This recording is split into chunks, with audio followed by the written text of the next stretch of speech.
Haleluya. Rega kutarisa ari padhuze neve, rega kurangarira kwawabva, ingosvika pamberi paMwari uti Mwari, ndauya neupenyu hwangu, ndauya nekuzokutendai, ndauya kuzokunamatai nemwoyo unorevesa, ndiregere kutarisa akandikomberedza, ndiregere kufadzwa nechaunga, asi kuti ndizive chandafambira. Haleluya. Ukarangarira mazuva ataenda kuzvikoro, taiti tikati fambe fambe, vanhu vanokanganwa kwavakabva, wonakidzwa nekutamba nehama neshamwari. Haleluya. Kana ukatarisa pachechi kana paorganization imwe naimwe, vanhu vakavandisa, pamwe pacho vanovarairwa vakakanganwa kuziva chavakafambira. Haleluya. Pamwe pacho vanhu vakavandirwa, vanovarairwa vakakanganwa kuziva chavakafambira. Asi masituations edu haana kufanana, umwe nomwe ane situation yake inoda Mwari yakasiyana. Haleluya.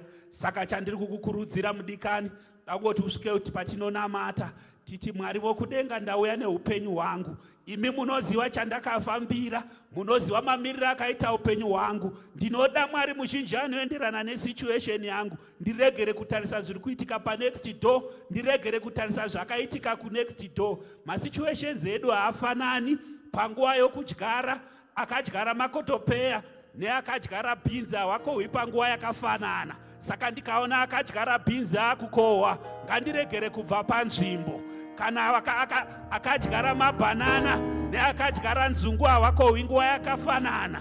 Kana ndikaona waakudya nzungu, ngandirambe ndakamira ndichiti mabhanana angu anokura ndinokohwa. Haleluya. Toda kuti munhu ungorangarira situation yako, uregere kukanganiswa nezvakakukomberedza, uti Jehovha naMwari mupenyu, muri Jehovha Ebeneza, zviro kwazvo kwandakananga ndinosvika. Chikonzero makati munoenda nesu pese tinoenda.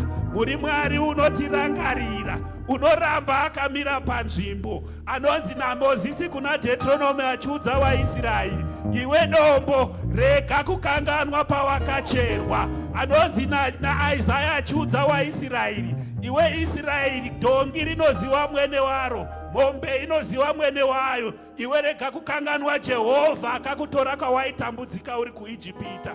Ngakurege kuva nesituation kana vamwe zvikavanakira zvako zvisati zvaita, rega kupera moyo, ita Jehovha munoenda nesu kwese tinoenda.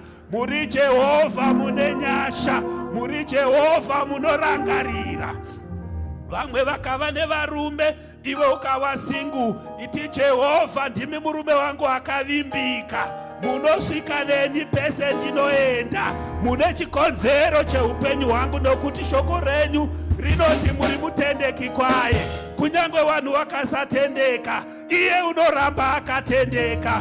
Wadikani hama, tina Mwari ari kurutivi rwedu, tina Jehovha anonzi naJoshua, ndauya ini mukuru wehondo kuzokurwira. Tarisa, ndakabata munondo, kana wakurwa hondo, tinaye mukuru wehondo, tinaye mukuru wehondo yekudenga. Masituations edu anomudzwa kana ataura. Ngandei pamberi paMwari tinamate.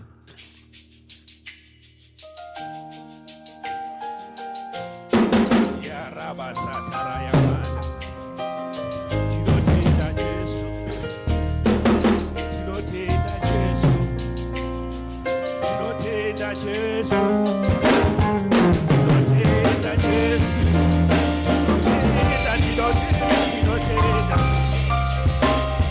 tinotenda Jesu, tinotenda Jesu, tinotenda Baba vokudenga, tinotenda Baba vokudenga.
Rabavashatakayamanda.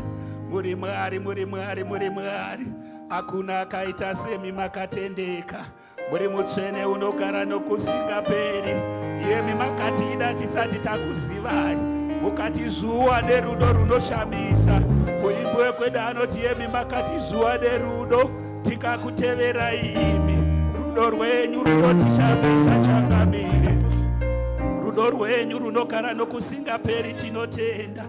Mazita enyu Baba vokudenga. Tinokutendai muri Mwari. Hallelujah. Proverbs chapter 23 verse 10 ine vhesi inondinakidza inoti, do not remove the landmarks that thy fathers have set, or take the land for the fatherless and the widows. Hallelujah. Panguva yakagoyewa minda kwaIsraeri, vanga vasina varume nevanga vasina nenherera, vanga vakutorerwa minda yavo. Hallelujah. So kuna zvirevo kunonzi musazobvisa hoko dzakatarwa namadzibaba enyu. Hallelujah. Kana tichiti hoko dzakatarwa namadzibaba edu, ndiwo anonzi malandmarks. Hallelujah. Ndopekutangira, ndopekugumira. Hallelujah. Toda kungosvika patinongonamata titi Mwari tibatsirei, tiregere kubvisa hoko dzamakatara kuupenyu hwedu. Tidzidzisei kuti zvamakati tisaite tiregere kuita. Tidzidzisei kuti zvamakati tiite tirambe tichizviita, irregardless yepamiriro akaita zvinhu nepatigere nevakatikomberedza. Hallelujah. Zvinonzi musazobvisa hoko dzakaiswa namadzibaba enyu, anga uri muganhu. Hallelujah. Muganhu zvaunoreva, unongoreva kuti unotangira apa uchigumira apa. Hallelujah. Kana wanzi unotangira apa uchigumira apa, ukazopinda 10 centimeters in the other land, wabva pahoko dzakaiswa namadzibaba edu. Hallelujah. Mukristu une hoko dzaakaisirwa. Hallelujah. Dzekuti apa ndopekutangira, apa ndopekugumira, irregardless yekuti constitution yenyika iri kuti chii, irregardless yekuti kuzvikoro kuri kunzi chii, irregardless yekuti maworkmates ari kuti chii. Tiri kungoti mukristu akanzi usazobvisa hoko dzakaiswa namadzibaba edu. Full stop. Hallelujah. Regai kutora minda the fatherless. Hallelujah. Kana uri mukristu, do not take advantage of the vulnerable. Full stop. Hallelujah. Hallelujah. Usazobvisa hoko dzakaiswa namadzibaba edu. Hallelujah. Shirikadzi dzinotambudzwa, kwete nevanhu vasingaendi kuchechi, asina makristu wane uniform dzekuchechi. Chikodzero takabvisa hoko dzakaiswa namadzibaba edu. Hallelujah. Mumastreet mune wana wanonzi mastreet kids, wana wemastreets, asi vana baba munini nana mainini nana tete varipo. Takabvisa hoko dzakaiswa namadzibaba edu. Hallelujah. Tisazobvisa hoko dzakaiswa namadzibaba edu. Hallelujah. Pakangoungana vanhu, pakaita chinorasika hachiwanikwi, chinonyura muchaunga, zvisinei nokuti kuchechi. Hallelujah. Tabvisa hoko dzakaiswa namadzibaba edu. Let's not move the landmarks that thy fathers have set. Hallelujah. Toda kungosvika pamberi paMwari tinamate titi, Mwari wokudenga, ndipei hana inorova, ndiregere kubvisa hoko dzakaiswa namadzibaba edu. Pakufamba kwangu ndipei hana inorova, ndiregere kubvisa hoko dzakaiswa namadzibaba edu, whether pana ari kundiona kana hapana ari kundiona. Hallelujah. Iyemi muri Mwari munonditarira, ndigonesei kurarama madiri amungaita, kusvika muchiuya, kusvika muchidzoka, muwane kereke yenyu yamakatenga nemutengo weropa. Ndakaimiririra semukristu. Hallelujah. Hallelujah. Hallelujah. kunzi muKristu zvinoreva kuti wava waKristu, watora DNA yaKristu. Ngatimirei samaKristu patinofanira kumira samaKristu. Tizikanwe kunzi vane chavakatenda, havabvisi hoko dzakaiswa namadzibaba avo. We do not compromise the word of the God, of our own living God, irregardless of the situation. Hallelujah. Handei pamberi paMwari tingonamata. Makanaka baba vedu muri Mwari, mune chirevo chamakatema, mune kurarama kwamakatirovedzera, mune mafambiro amakataura pamusoro peupenyu hwedu, mune kutaura kwamunokurudzira pamusoro peupenyu hwedu, mune kurarama kwamunoda tirarame, mune tsika dzamunoda tibatirire padziri. Tirangarirei baba vokudenga, tirangarirei changamire, tiregere kubva pakutaura kwenyu, tifambisei patinofanira kufamba. Rogai tsoka dzedu muri yemi Mwari, kufunga kwedu komirepi, kunamara kwedu komirepi. Ngatizive rimwe zita kunze kwezita renyu baba vokudenga. Azvita yenyu baba vokudenga muri nyika, azvita yenyu baba vokudenga muri nyika. Makanaka Jesu, makanaka Jesu muri. Zvinoita sezvinhu zviri nyore asi zvakaoma, zvinotoda kunamatirwa kuti ndiregere kubva pahoko dzakaiswa namadzibaba edu kana hama dzose dzakuti taakumbofamba pane zviri kunetsa. Iwe woti ndine wandakatenda, akandinzwira nyasha, akanditenga neropa rapamuchinjiko, akati kana ataura hakuna anopikisa, kana areva hakuna unopikisa, ndiye wandichatenda kwaari. Muimbo wekwedu anoti kutenda kwedu komirepi, kunomira pamuchinjiko. Kurarama kwedu komirepi, kunomira pamuchinjiko. Nokuti kune akatitenga nemutengo weropa unokosha. Pavanoti taakunotema mamombe tichipira pane zviri kunetsa, woti kune akandifira pamuchinjiko, kune akazvichekeresa. Pauro obva anyora achiti rakavadira mamba redu, akazvipira kuti anotifira. Hakuna chimwe chingatifira chakatendeka.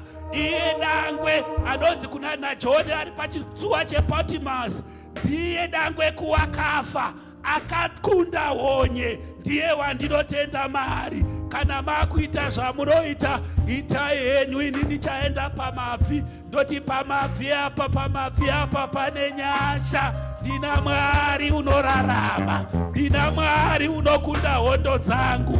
Akatumira Joshua mutumwa akamuonesa kuti ndiri kurutivi rwako. Ndina Mwari unorangarira, akaratidza akatsime remvura, mwana akufa, mwana achirwara ari kuchipatara. Vanhu voti tiraita famba, voti ndina Mwari akarangaridza haka kuti cheuka kushure kwako kune tsime. Kana ndaremerwa, kana ndaomerwa, iye unozviratidza saMwari. Torai mukana wenyu saMwari kuupenyu hwedu Mwari. Regai kuramba munyerere, taurai pamunofanira kutaura, tirangarirei pamakafanira kutirangarira, nokuti nyasha dzenyu dzinogara nokusingaperi. Wadikani hama, tina Mwari uri kurutivi rwedu, toda kungosvika patinongonamata titi Mwari wedu tauya kuzokutsvakai, tauya kuzosangana nemi muchinda weru kare. Regai kuwanza chiso chenyu, kana matinzwira nyasha. Mweya Mutsvene ngataure kukereka yokwedu mangwanani ano. Kana matinzwira nyasha, wanorwara ngavapore mangwanani ano. Kana matinzwira nyasha, vasina vana ngavakauchidzwe mangwanani ano. Kana matinzwira nyasha, vasina zvokudya mana edu ngaiburuke mangwanani ano. Oh, yarabasata yamada. Mweya Mutsvene waShe tirangarirei, tiitireiwo zvakanaka mangwanani ano. Tauya nenhuna dzedu, tauya nenhamo dzedu, kuzodziturika pamuchinjiko, kuzodzirembedza panokuparama kwedu. Vasina vana ngavarangarirwe nemi mangwanani ano. Yes. Oh, yes, Lord, yes, Lord, yes, Lord. Thank you, Jesus. Thank you, Master. Weamutsvene washe tirangarireiwo, tiitireiwo zvakanaka, tiitireiwo zvakanaka. Munoziva kunobviwa, munoziva zvishuwo zvendangariro dzevana vevanhu. Baba vokudenga, tirangarirei Mwari, tiitirei zvakanaka Mwari. Upenyu hwedu urekere kuramba hwakadaro, upenyu hwedu urekere kuramba hwakadaro. Ngaushandurwe nemi, fambai nesu Mwari vokudenga nokuti muri mutsvene.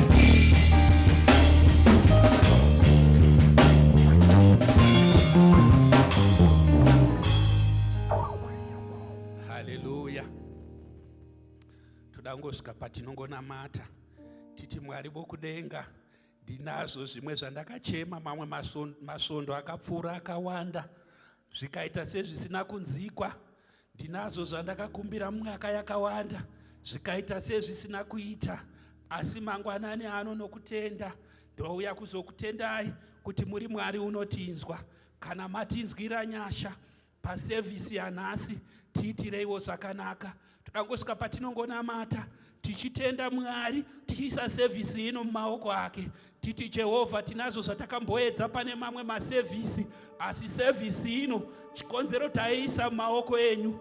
Baba, tirangarire, tiitireiwo nyasha, zadzikidzaiwo zvishuwo zvendangariro dzevana vevanhu. Tirangarirei pakupinda kwedu napakubuda pedu. Patinobuda musevhisi yanhasi, situation yangu ngaireke kuramba yakadaro. Pandinodzokera kumba kwangu, Mweya Mutsvene ngaatonge, Mweya Mutsvene ngaazadze gote kwarino, atungamire nokumba kwedu. Tiitirwe zvakanaka. Regai ndidzosere nguva ino patinongopedza kunamata. Nguva ino yose ndakuisira kupraise and worship. Tinokutendai Mwari, mazvita enyu Baba vokudenga, mazvita enyu changamire. Tauya Baba vedu kugotekwa renyu kuzonamata. Mweya yedu ngairangarirwe nemi Jehovha. Patauya kutsimbe renyu Mwari vokudenga, nyota yedu ngaipere changamire. Rangarirai zvaitika kumba kwedu, rangarirai mabvira ataita, rangarirai tiri kuita. Nyasha dzenyu Jehovha ngadzitirangarire, nyasha dzenyu Jehovha ngadzitizadze. Tinotenda Baba vedu, tinovonga changamire. Mazvita Mutsvene vakatendeka, miri yose nokukudzwa ngazviwe kwamuri. Tinotenda Baba vedu, changamire verugare, riche wenyasha zhinji, kota zoshamisa. Tinotenda Baba vedu muri Mwari. We thank you, Jesus. Ngatomberere Baba vachigara pasi muzita raJesu, amen. Chimbofarira ari parutivi pako, mubvunze mufaro, muudze kuti wakachena, Mwari vanokuda.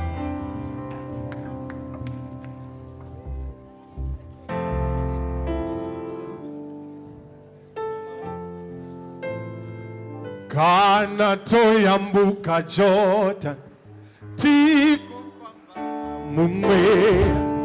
Kana toyambuka Jordan, tikofamba mumwe. Kana toyambuka Jordan, tikofamba mumwe. Kana toyambuka Jordan, tikofamba mumwe. Mumwe ya mumwe, mumwe ya mumwe, mumwe, mumwe. Tikofamba kana toyambuka, tikofamba mumwe ya, kana toyambuka, tikofamba mumwe ya.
mumweya kana toyambuka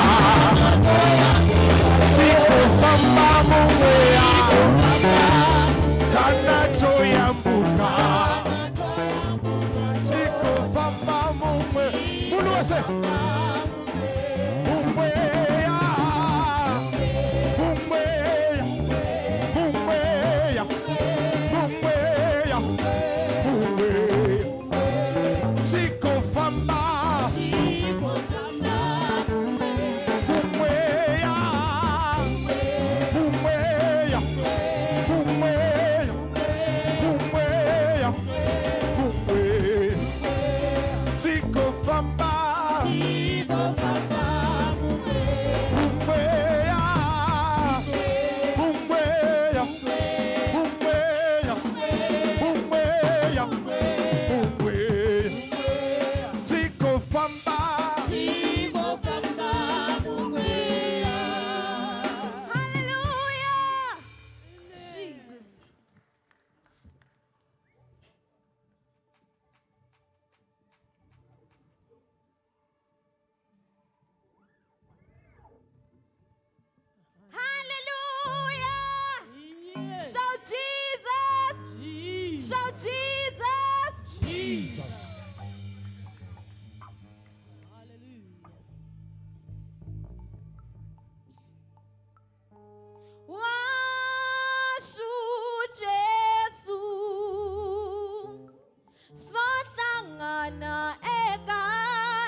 Hamba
kusatuka rusvingo hakuna chombo chingandikurira nekuti ndiri mweya Mwari baba vangu mweya ndeni mwana ndiri mweya ndinopinda nepandinoda ndichibuda nyika yose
takura amenipa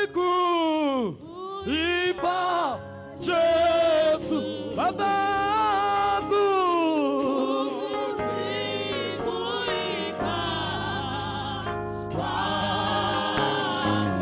ukaripa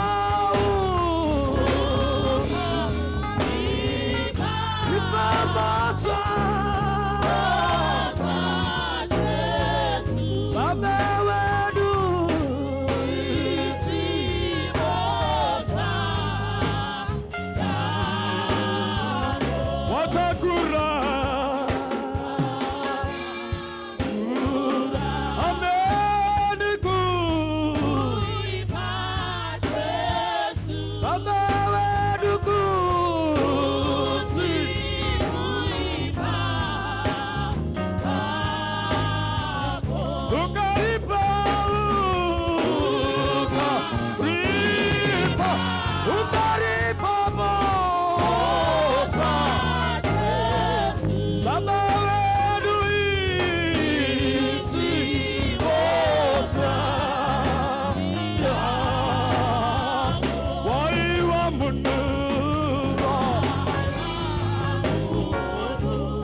Iswata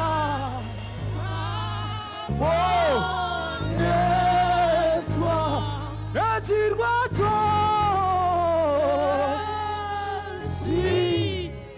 Sirwato Najirwato Tino Shambra Tino Shambra Zakaifa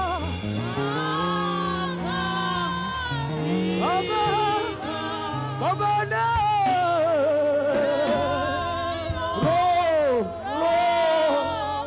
Ro parake Makanaka Jesu mamanani ano Chino kutenda imaru wari kudenga Makanaka Jesu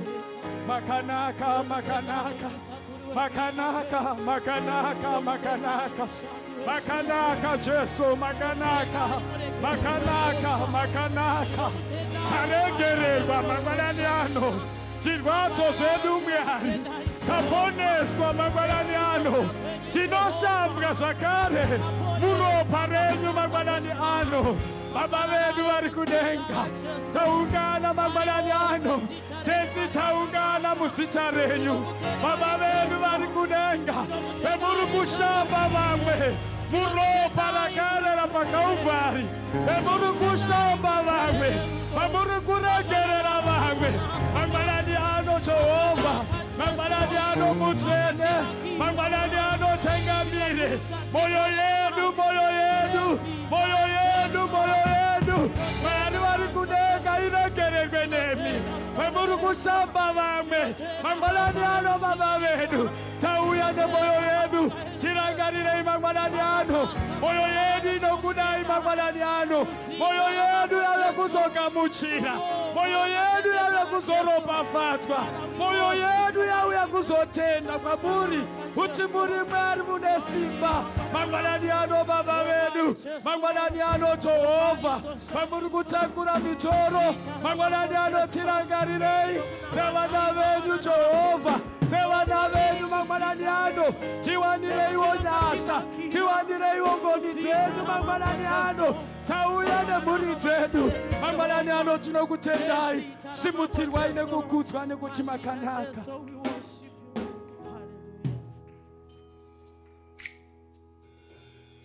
My God Tumare wakanaka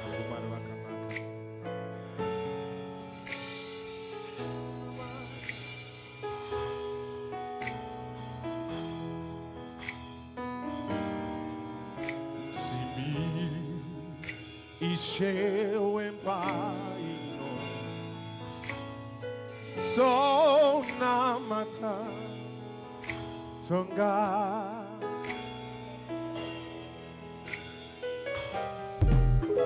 Sibi Ishewembaino Sonamata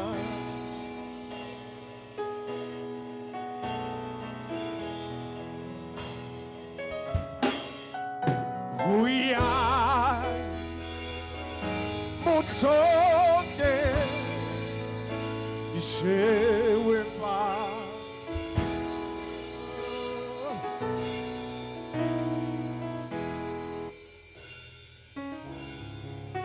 We are Motoke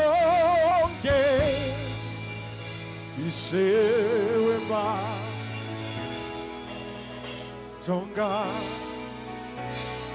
Timbi Ishewemba ino Timbi Ishewemba ino Sonamata Tonga Timbi Ishewemba ino Timbi Ishewemba Sonamata Songa We are imutonge We are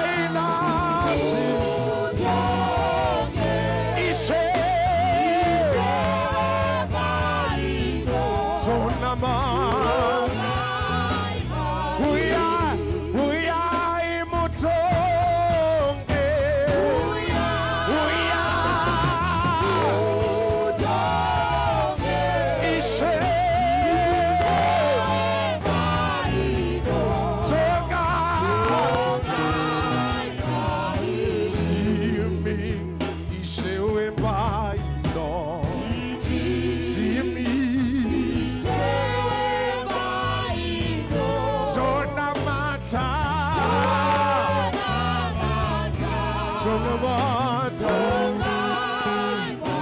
Ishetimi Ishewembaino Timi Wembaino Tonamata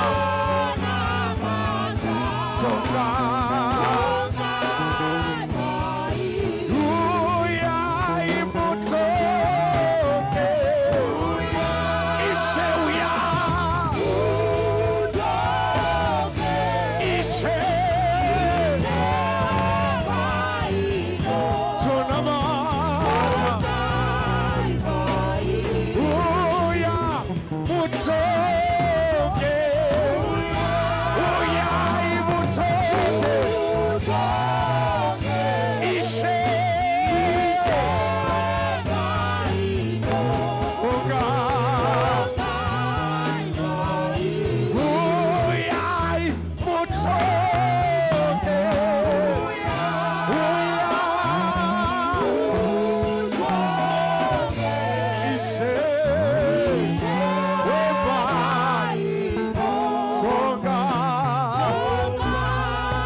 Saimwe ya muchene tinokupai biri mugere pachigaro cheushe mwana chonga iyo chitonga iyo uyai nasi takadzirira kukudzwai takadzirira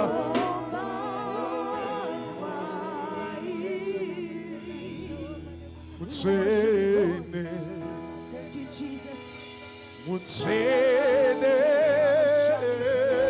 Mutsene wakatendeka Mutsene wa masiba wote Kawarubitwe Yesu Jimmy Mutsene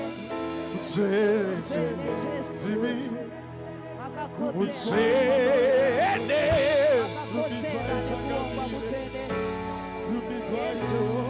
Hallelujah Yes Lord Mutsene Yeah Mutsene Mutsene You are born Jimmy Ishe Wamba Zishe Burimabo Wamazima Waripano ati muchene Ewa sara kumba ati muchene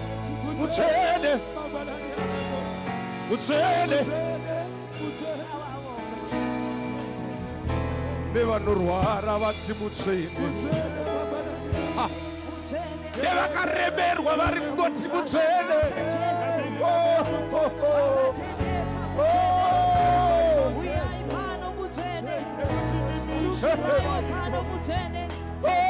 Urishe Wamazishe Jokne Saimabo Wamazimabo Ay Oh Mutsene Mutsene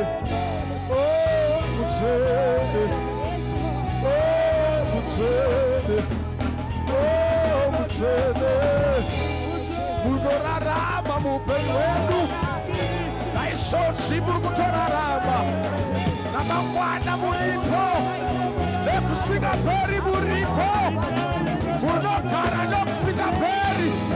Wataremerwa Mwari munouya. Oshandura zvinofana kushandurwa. Ogadzirisa zvinofana kugadziriswa. Ogadzirisa zvinofana kugadziriswa. Mwari tiri pano. Mwari tiri pano. Mwari tiri pano. Mwari tiri pano. Ndiri kutochemera imi. Ndiri kutotsvaka zita renyu. Ndiri kutokutsvakai. Ndiri kutokutsvakai. Handikoni kudzokera. Handikoni kudzokera. Kana musina kutaura. Handikoni kudzokera. Kana musina kutaura neni. Handikoni kudzokera. Kana kufa kwakangodaro. Handikoni kudzokera. Kana zvakangodaro. Uyai mugadzirise. Uyai mugadzirise. Uyai mugadzirise.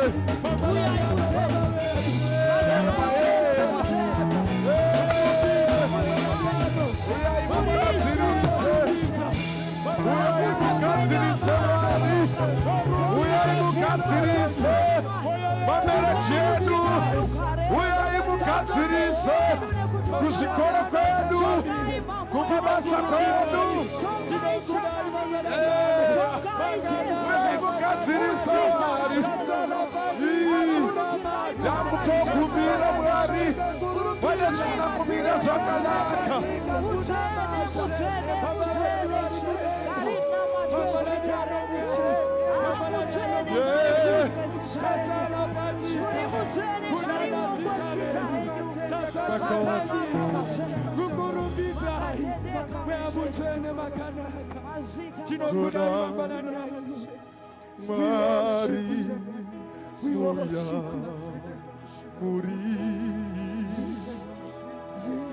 Mwari muri wangu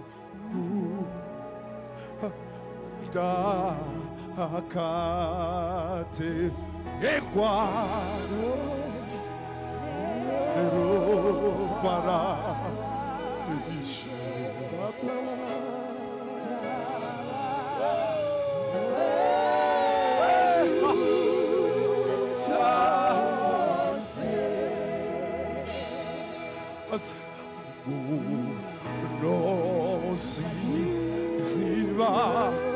Mwari munoziva yenyu. Munotozviziva yenyu. Munotozviziva yenyu.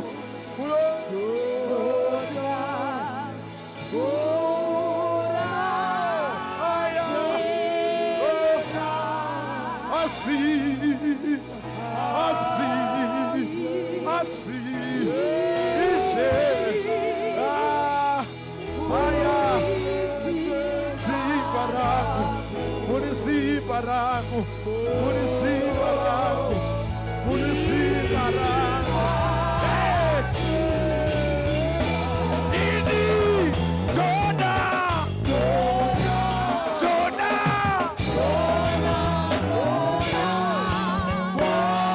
Pari, Uya muri wangu, Uya muri wangu.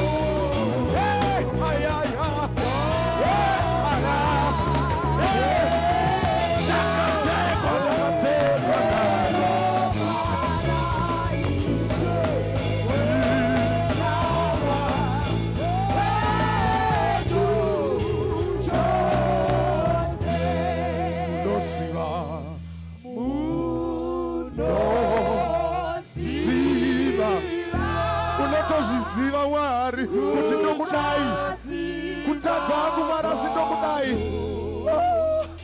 Ndotya oka kurasika rimwe zuva ndotya kuzongorasika Mwari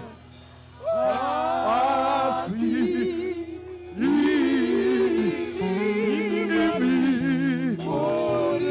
muri simba rangu.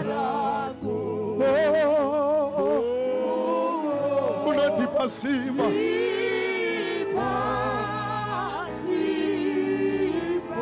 nasi Dona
wakanaka wakaresa. Makanaka Ishe wedu uyai pakati pedu changamire mangwanani ano.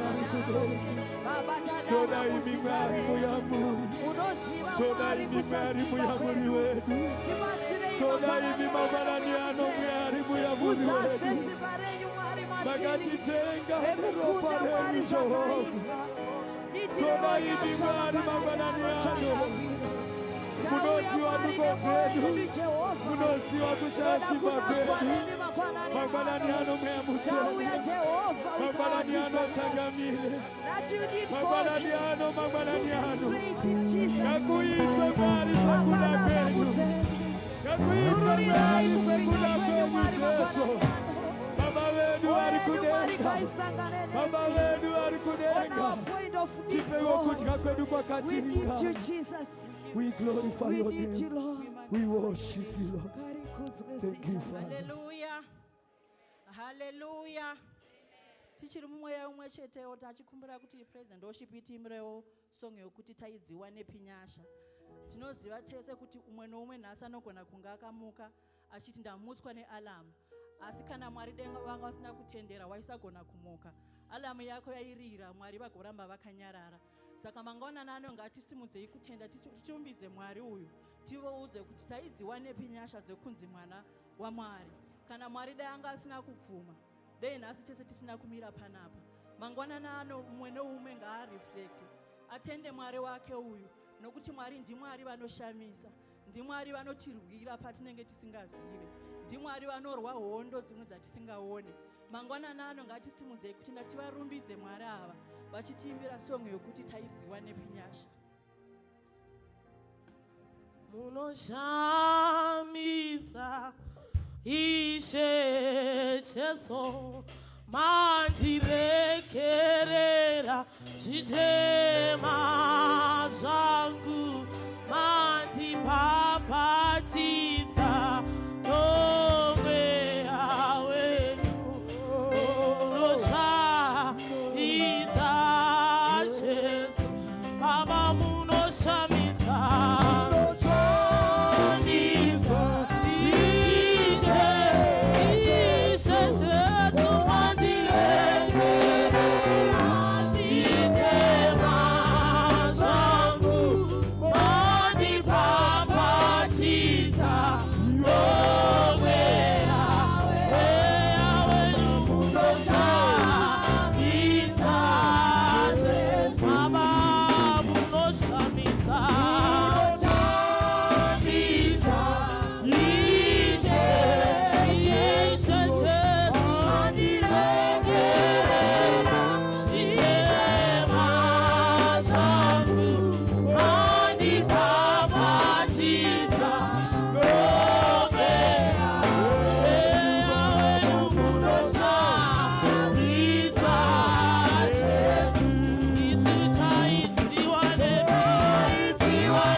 taitiwa nepinasa baba vedu tokumira pamberi penyu taizotiwa nepyonyasa mangwanani ano tekuuya pamberi penyu asi nekuda kweropa renyu Mwari, nekuda kwekuroverwa kwenyu pakauvari baba vedu mangwanani ano.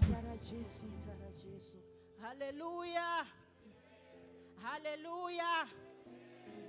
Tichakamira kudai tokumbira kuti timbo welcome mweya mutsvene nokuti ndivo vatimutsa. Like I said before, ndivo vatimutsa. Nyangwe haukwanisi kuvimba newachi yako kana kuvimba nealamu yako. Tinofanira kuvimba naMwari. Mwari, he says he orders our steps, which means vatimutsa makuseni vakatiunza mukati meinoimba. Vatiunza nechikonzero chokuti tinofanira kuva namata. Mangwana nano ngatinamatei Mwari uyu, tirumbidze Mwari uyu muzita nemuropa ramambo Jesu. Hallelujah. Hallelujah. Amen. Praise and worship, you can take your seats.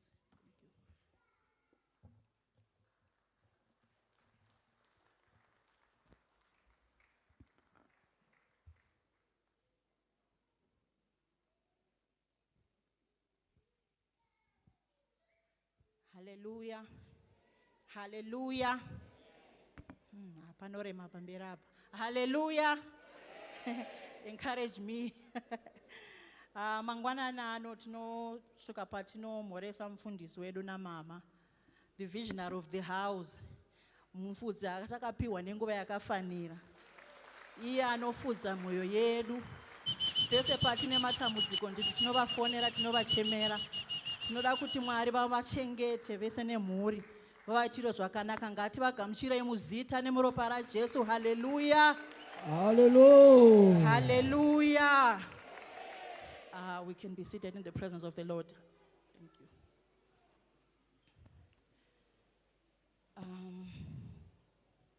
Mangwana nano tosvika patinogamuchira the leadership of the house, church board, the main church board, the elders, the deacons, vese anonzi mutungamiri. Tinosvika pakuti tikugamuchirei mangwana nano muzita raJesu. Hallelujah.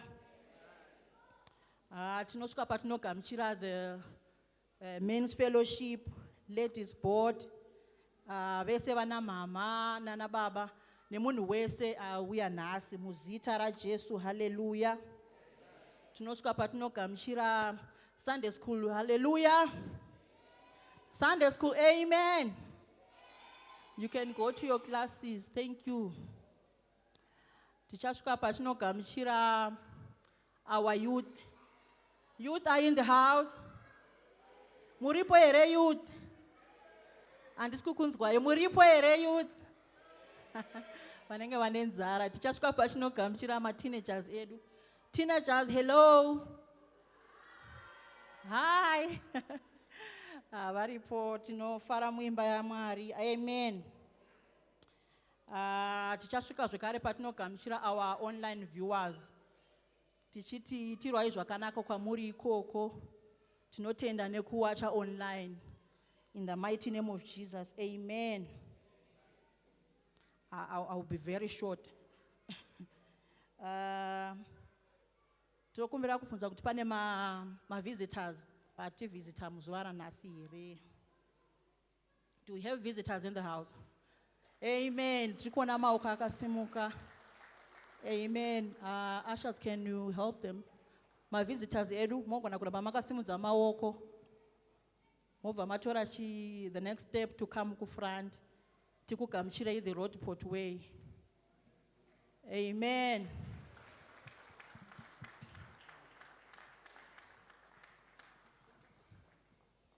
Rumbidzwai Jehovha, oh rumbidzwai Jehovha, imi rumbidzwai Jehovha, oh ipo paKalvari mafira Yesu. Amen. Do we all understand Shona? Okay. Bakhona abakhuluma isiNdebele? Abekho. Uyakhuluma isiNdebele? English. English only. Okay. English, yeah, all right. I'll introduce myself in this manner. Ndichazi introduce umthobo uyu. Indinoitwa Maya Magwenzi. I'm a wife of one husband and so many kids and so many relatives. Ndinopinda panapa pasipa baba na mai mfundisi Chirichi vakagara pamberi apo. Ndakatanga kupinda panapa 2016 ndakangouya hangu sevisitor haina handina kutaura ndauya zvachose asi nekufamba nenguva vakazongoona kuti ndiri wepano saka I'm here forever until Jesus comes. Amen. Ndoda kuti muzviintroduce nemutobvo iwoyo kana makationa via social media you can say kana makokwa munotaura kuti makokwa nani tigovatenda kuti at least vari kuwedzera namba muchechi muzita raJesu. Amen. Amen. Ndinoitwa Mai Angel, ndakainvite kuona Mai Charakupa. Ndauya zvachose. Ndinokwazisa muzita raJesu. Hallelujah. Ndinoitwa Mai Victor. Ndinogara muLindhaven. Takanga tichingopfuura tichienda kwatinoshumira. Tikati ngatimboshanya ichechi yemusha.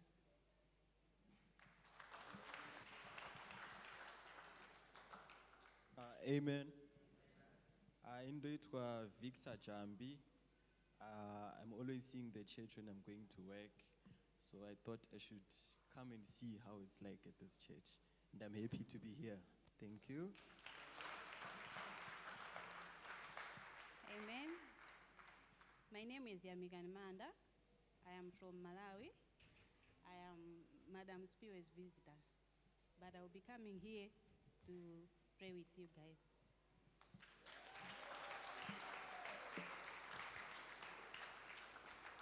Thank you, our visitors. We welcome you, Parrotpot Prayer Center. Those who don't understand Shona, there is also an English service that starts at 8 to 9 down there at Sunday school room somewhere. The ushers can show you.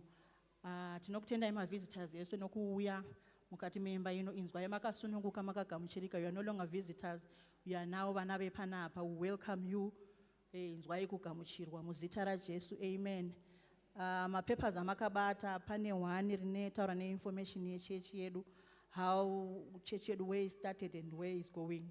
And also there's another page where you can fill in information, and during offering you can put it in the basket. Then the pastor will call you, and the church secretary will also call you to find out how was the service and how did you guys feel when you visited us. Thank you. You can take your seat.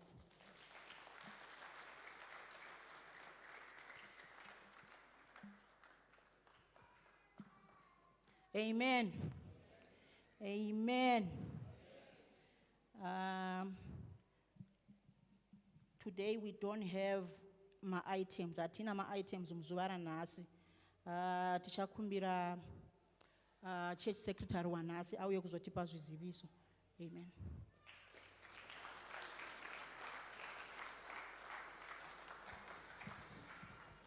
Tirambe tichivarovera maoko mama Magwenzi nekuti tungamirira kwakanaka. Ngaitisvike patinopanana zviziviso. Ngaingotorawo mukana uno kukugamuchirai mose. Ndichingopawo ruremekedzo rwangu kuna mufundisi utungamiriri hwese nemi mose mauya musande yanhasi. Ndichatanga nezviziviso. Chiziviso chedu chekutanga chiri maringe nemande. Tichange tichingonyengetera samazuva ese, asi zvekutsanya mufundisi vachazotitsanangurira kuti tinenge tichifamba sei. Chiziviso chedu chechi2, mufundisi nenguva dza1 PM mazuva ese vari kungopfuurira mberi vachitipa shoko. Saka tinongokurudzirwa kunzi let's log in nenguva dza1 masikati tishumirwe. Musi wechina wega wega tiri kupfuurira mberi nema online services edu anotanga na7 PM. Saka ngatijoineiwo tishumirwe in the comfort of our homes. Musi wechipiri mufundisi vanenge vari pano kubva nenguva dza9 AM kusvika nenguva dza3 PM. Kana tichida kuvaona, let's make a booking through the church office. But however mufundisi vanoonekwa chero rimwe ripiwo rezuva munongofanira kungoita mabookings through church office. Zviziviso zvinoteera zviri kubva kumadzimai. Vese vari kuda kutenga mabhareti ngatinyoresei mazita nevanoda kutenga mathemed t-shirts. Vasina kuwana masizes ngatinyoresei mazita nemasizes edu kuna Sister Joyce. Sister Joyce munokwanisa kungowevha muri pamuri kuti vasingakuzivei. Yes, ndo Sister Joyce ngatinyoresei kwavari. Vana mama vari kutengeswa futi manotebooks kana kuti ma-year planners ari kuita iwo 70 rand nema-hymn books ari kuita 50 rand. Vanoda kutenga vanoona zvekare ivava Sister Joyce. Kindly note kuti tichaziviswa nenew date rebhodho ramama, saka vachatiudza kana date rapo rechiitiko icho chaifanira kunge chakaitika musi weFriday, but nekuda kwezvakazotiwira zvanga tatisina kutarisira takazoita sei takashifta. Chiziviso chedu chinoteera, our kitchen soup program iri kupfuurira mberi. Tinotenda nevose vari kusimudzwa naMwari nekubatirana nechirongwa ichi. Mukana wakazaruka to everyone to partner with this worthy cause through monthly financial or groceries. Vari kudawo kuvolunteer kubatirana ipapo nemaoko. Apa pandachitsanangurira yanga iri financial contribution kana groceries, but vari kutiwo vakasununga they can avail themselves kuti vabatirane nechirongwa ichochi. Ngatione vana mai Mukomba Choto naGogo Zhakata vari kututungamirira pachirongwa ichochi cheSoup Kitchen. Kumashure uko tiri kuziviswa kuti kune financial social welfare table iriko. I think tikatasa kumashure uko, saka vaneda kubatirana ne-social welfare, we can always go there tonotaura nevari ikoko for more information. Finance contribution can be made into the church account with the reference Soup Kitchen. Tobva taisa zita redu or cash at the back or to any of our leaders. Tinotenda nekubatirana to spread the love of God. Tiri kutendwa nevari kutungamirira ikoko. Mayouth vari kupa chiziviso chemayouth raikumbira muuye mumire neni kuno ndichipa chiziviso chinoteera. Kubva musi wa14 May kusvika musi wa17 kuchange kuine ladies revival pano, saka tiri kungokurudzirwa kunzi ngatigadzirirei revival iyoyi. Rega ndingotsanangura zvishoma nditi kana iri ladies revival iri kungotungamirirwa nemadzimai kana kurongwa nemadzimai, asi tese tiri kukokwa kurevival iyoyi. Saka kubva kuma-cell groups kudzimuri ngatigadzirirei revival iyoyi. Rega nditori mukana unokupa mayouth vatipe chiziviso chavo. Amen. Tangosimukira kuti announce kuti we have the youth camp on the 24th of April. Saka ma-youth ese tikukurudzirwa to register and to come in numbers and invite a friend. Amen. And we'd like to encourage the parents to assist us with transport because we're a bit short there. And we'd just like to encourage many more people. We'd like our numbers to multiply because this youth camp is not just for fun, but it's for spiritual enrichment, for us to grow together in the spirit because we are the future of this church. And we would like all of us to come together and not just grow physically, but grow in the spirit together as one. We read in 1 Timothy 4 verse 12 that do not let anyone look down upon you because you are young, but be an example for believers in speech, in conduct, in love, faith, and purity. So we encourage everyone, all the youth, no one is staying behind, that we all come, and parents to please help us with transport. Mama, Baba, we thank you so much for this opportunity and we'd really appreciate the help. Thank you. Oh, youth, also please stay behind after church. Thank you so much. Tivarovere maoko vana vedu. Vabereki ngatisapoti vana vedu vakumbira transport. Inini ndinyorere number 1. Nekuti kembi iyoyi mfundisi aina kungotikoshera, aina kukoshera mayouth chete. Asi onesuwo kumba kwedu. Makempi ese tatisina representation pa kempi iyoyi, but this year taka representwa na sisi. Yes. saka aiwa ndinyorewo ipapo munongondudza nguva dzamuri kundida kana kubasa ndokumbira ndokasika kusvika. Yes.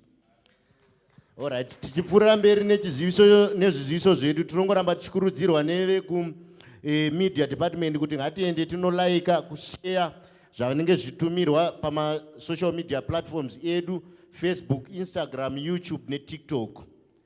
Then tinongorambawo tichikurudzirwa kuti wanawo waunokoka kuchechi auitirwe zvakanaka. Let's spread the message kuma neighbors edu, kuva tinoshanda navo tingowana watinokoka. Chiziviso chedu chinotevera. For all those that pledged to contribute towards the building fund, you can transfer directly to the bond account at ABSA.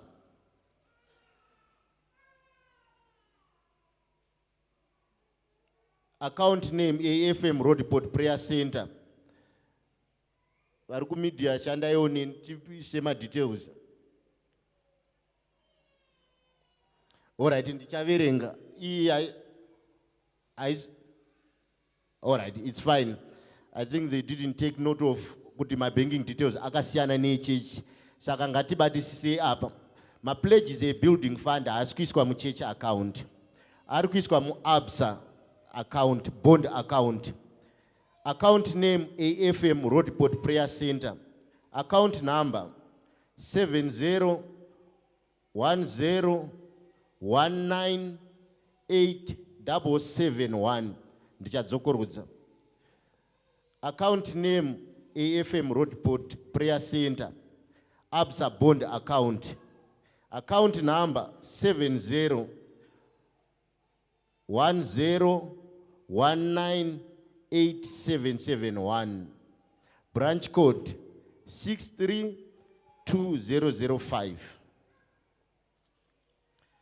Ndiende pachiziviso chedu chinotevera. Tinongoramba tichikurudzirwa kunzi tibatirane pachegumi chedu nezvipo zvedu. Tinotransfer, tine nzira 4 dzekuisa zvipo zvedu into church. Tine church account.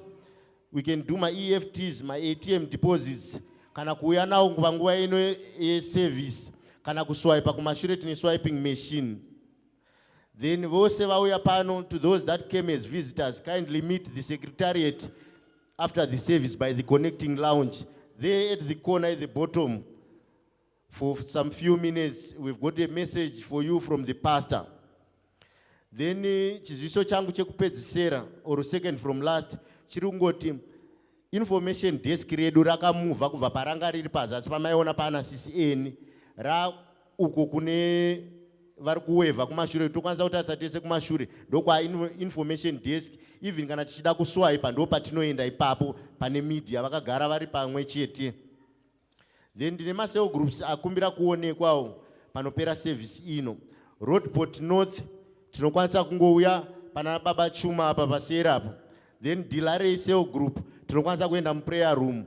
Then my youth says zvamakumbirwa munosara munongoenda kumusoro kune vamwe venyu ndo paperera zviziso zvedu zvanhasi. Regai ndidzosere nguva kune vandipa.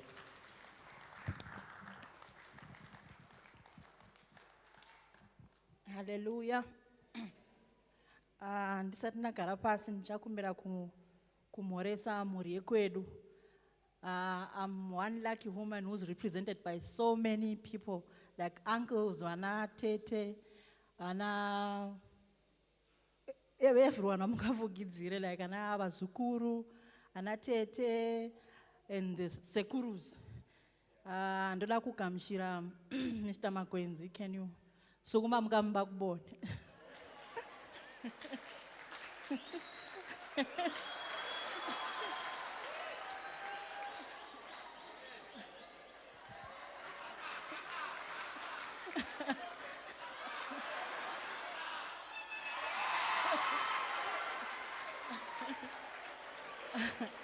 Tinotenda ndiyo shamwari yangu yerwendo, tane 26 years tichingongenga tiri tese. Ndoda kugamuchira vana vandakapiwa naShe. Vana vangu vese vanozviziva vakawanda. Can you kindly stand up? Muri kuvaona umwe wacho uyo uko kuseri uko. And then ndina nasekuru the Mtiburas. I don't know if they are around today. Ndina nasekuru nana gogo the Mtiburas. Ndina my brothers, the Ndlovus. Where are the Ndlovus? Yes. And the other one there, my Makanda Junior. Nasi ndikumhoresa munhu wese ndapiwa mukana. And also, yeah, never zukuru, we are a lot, Saka ndoda kukudza Mwari naizvozvo kuti kana muri family mukabata pamwe chete Mwari even muchichema vanokunzwai. Saka ndinotenda nyasha idzodzo dziri kumba kwedu dzemhuri yakasangana ana Tezwara nevakwasha, you know, the Ndlovus, the Magwenzis, the Mtiburas, the Makandas. Tinotenda naizvozvo. Ndisati ndagara pasi again. Ndachikumbira kuti ndimboverenga one verse before tidedze mushumiri wanhasi.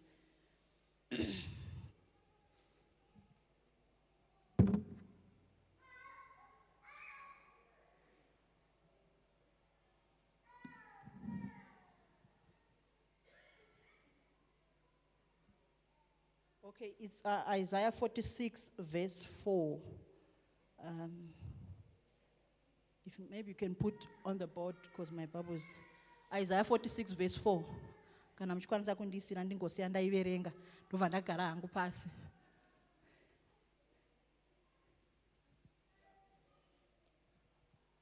Okay. Inoti kunyango kusvikira pakuchembera kwenyu bvudzi rachena, ndini iye, ndini ndichakururamisai, ndakakuitai uye ndichakutakurai, ndichakuraramisai uye ndichakununurai. Amen. Mwari vanotivimbisa kuti vachatitakura kusvika tachembera. Ini ndinovimbawo kuti ndichatakurwa kusvika ndachembera nemhuri yangu. Hallelujah. Takasimuka tese. Can you welcome mushumiri wanhasi muzita raJesu. Hallelujah. Tizonzwa kuzodza kwaMwari ivo vatimutsa nhasi. Amen. Hallelujah. Amen and amen.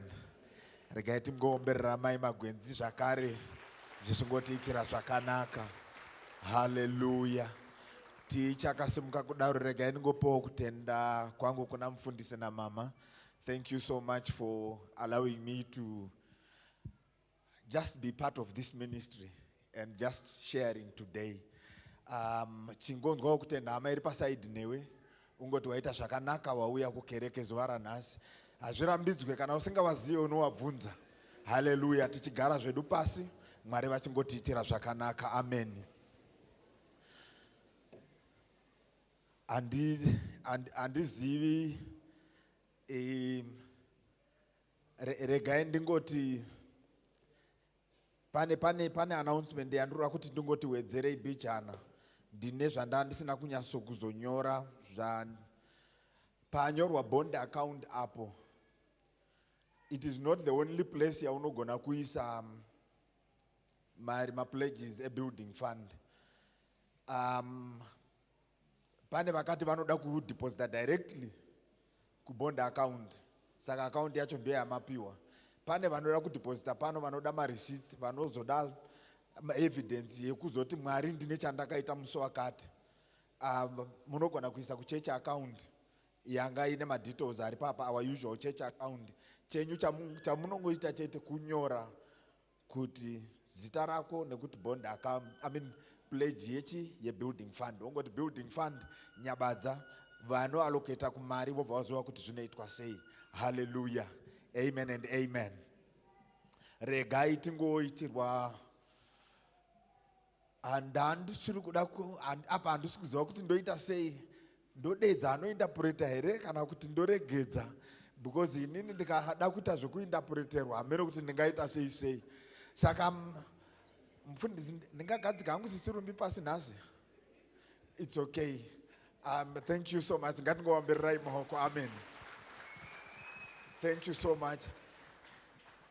Apa ndandakangonyora scripture 1 ine mawords 5 yandiri kuda kuparidza pamusoro pezvayo. Saka handisi kuziva kuti ndasimudza futi vanhu vaviri kuti vaverenge raini rimwe chete hamene kuti zvobuda here, but it is okay. Nhasi ndinewo message yandauya nayo pano. Hama wadiwa, message it is actually born out of my interactions nemamessage anoparidzwa pano namufundisi. Pane message, pane kaseries kakamboparidzwa muna April kakanzi that victory series. Saka one of the things that I was pandainyengetera ndichingotiwo ndoparidza nezvei, there is something that stood out chandiri kuda kuti ningoita sei ningogoverana nemi mangwanani ano. But ndisati ndatanga kutaura, regai ndingoti akomana, regai timboomberera mufundisi maoko. Ndine urombo kuti ndatanga ndakuomberesai ndisati ndakuudzai kuti nyaya yacho ndeyei. But there are some things that you see in his life that in as an individual I cannot do. Vakanga vari kuZimbabwe soon after Easter. Vakadzoka Friday vachimhanyirira kuzochatisa mumwe munhu pano neSaturday. NeSunday manheru vakanga vakudzokera kuZimbabwe. Monday manheru vachidzoka kunoku. Friday vakaenda kuZimbabwe. Nhasi makuseni kuma 3 AM vachidzoka kunoku. Ini ndikaenda ka1 ndinorwara svondo rese. Because it's not a joke, that journey. It is not. Saka ngatingovatendai nenyasha dzekungoitirwa zvakadaro. Thank you so much, Daddy. There is no greater love than this, that you actually take care of your flock and you make sure kuti zvinhu zvakamira zvakanaka. Amen. Zvinoenderera kumberi ndichazovapa mukana vozotaura zvavo, but inini regai ningoita zvezuva ranhasi. Amen. Right, regai ningoti kune mwana wedu kundai ari kukoko. Ndakabhorowawo that leaf kubva kuna mufundisi yekuisa presentation papa. Saka kana wakabhorowa wakaitirwa zvakanaka. Thank you so much. Saka nhasi ndiri kuda kutaura nenyaya yokuti you need to become before you have. Hallelujah. You need to become before you have. Ndanyora hangu kungoti dealing with poverty, but chokwadi ndechekuti actually whenever you are dealing with anything in your life, this thing actually applies. Ndangotsvaga example kubva pane zvatakanga tiri kupiwa namufundisi paVictory series, and one of the victories dzanga dziri kutaurwa, it was actually victory over mweya wenhamo. Amen. Hallelujah. Saka ndinoda kuti ndingoverengerwawo scripture imwe chete because one of the things that I have realized is kondai munashe zviri kufamba sei nhasi. Hallelujah. Amen and amen. Pane zvavanenge vachiita handiti. Saka ndiri kuda kungopa an example of basically how to deal with poverty. Saka ndiri kungoti ndingoedza kungoti pane zvatakanzwa kare, regai tingopanana tumwe tunhu tunoita kuti tisunge mabhaudhi nezvimwe zvinhu, tibatanidze zvigotiitira zvakanaka. Hallelujah. Zvinonzi izvo, you know you can't be wealthy outside before you are inside. Zvinhu zvese mukati zvinotangira zvinhu zvese zvinoonekwa muupenyu zvinooneka kunze zvinotangira mukati. So ndonyaya ndinoda kuti nditaure panapa. 3 John or John wechitatu chapter 1 verse 2 inotiyo, I pray that you may prosper in all things and be in health just as your soul prospers. Kureva kuti panenge pachiitirwa zvakanaka, your soul, the outside also prospers. Panenge pachiitirwa zvakanaka zvemukati, kunze zvinotoonekwa kuti mukati makanaka. Nai regai tiende ku scripture yedu yezuva ranhasi. Hallelujah. Ndingori ne scripture 1 yezuva ranhasi, 2 Samuel chapter 5 verse 4. Hallelujah.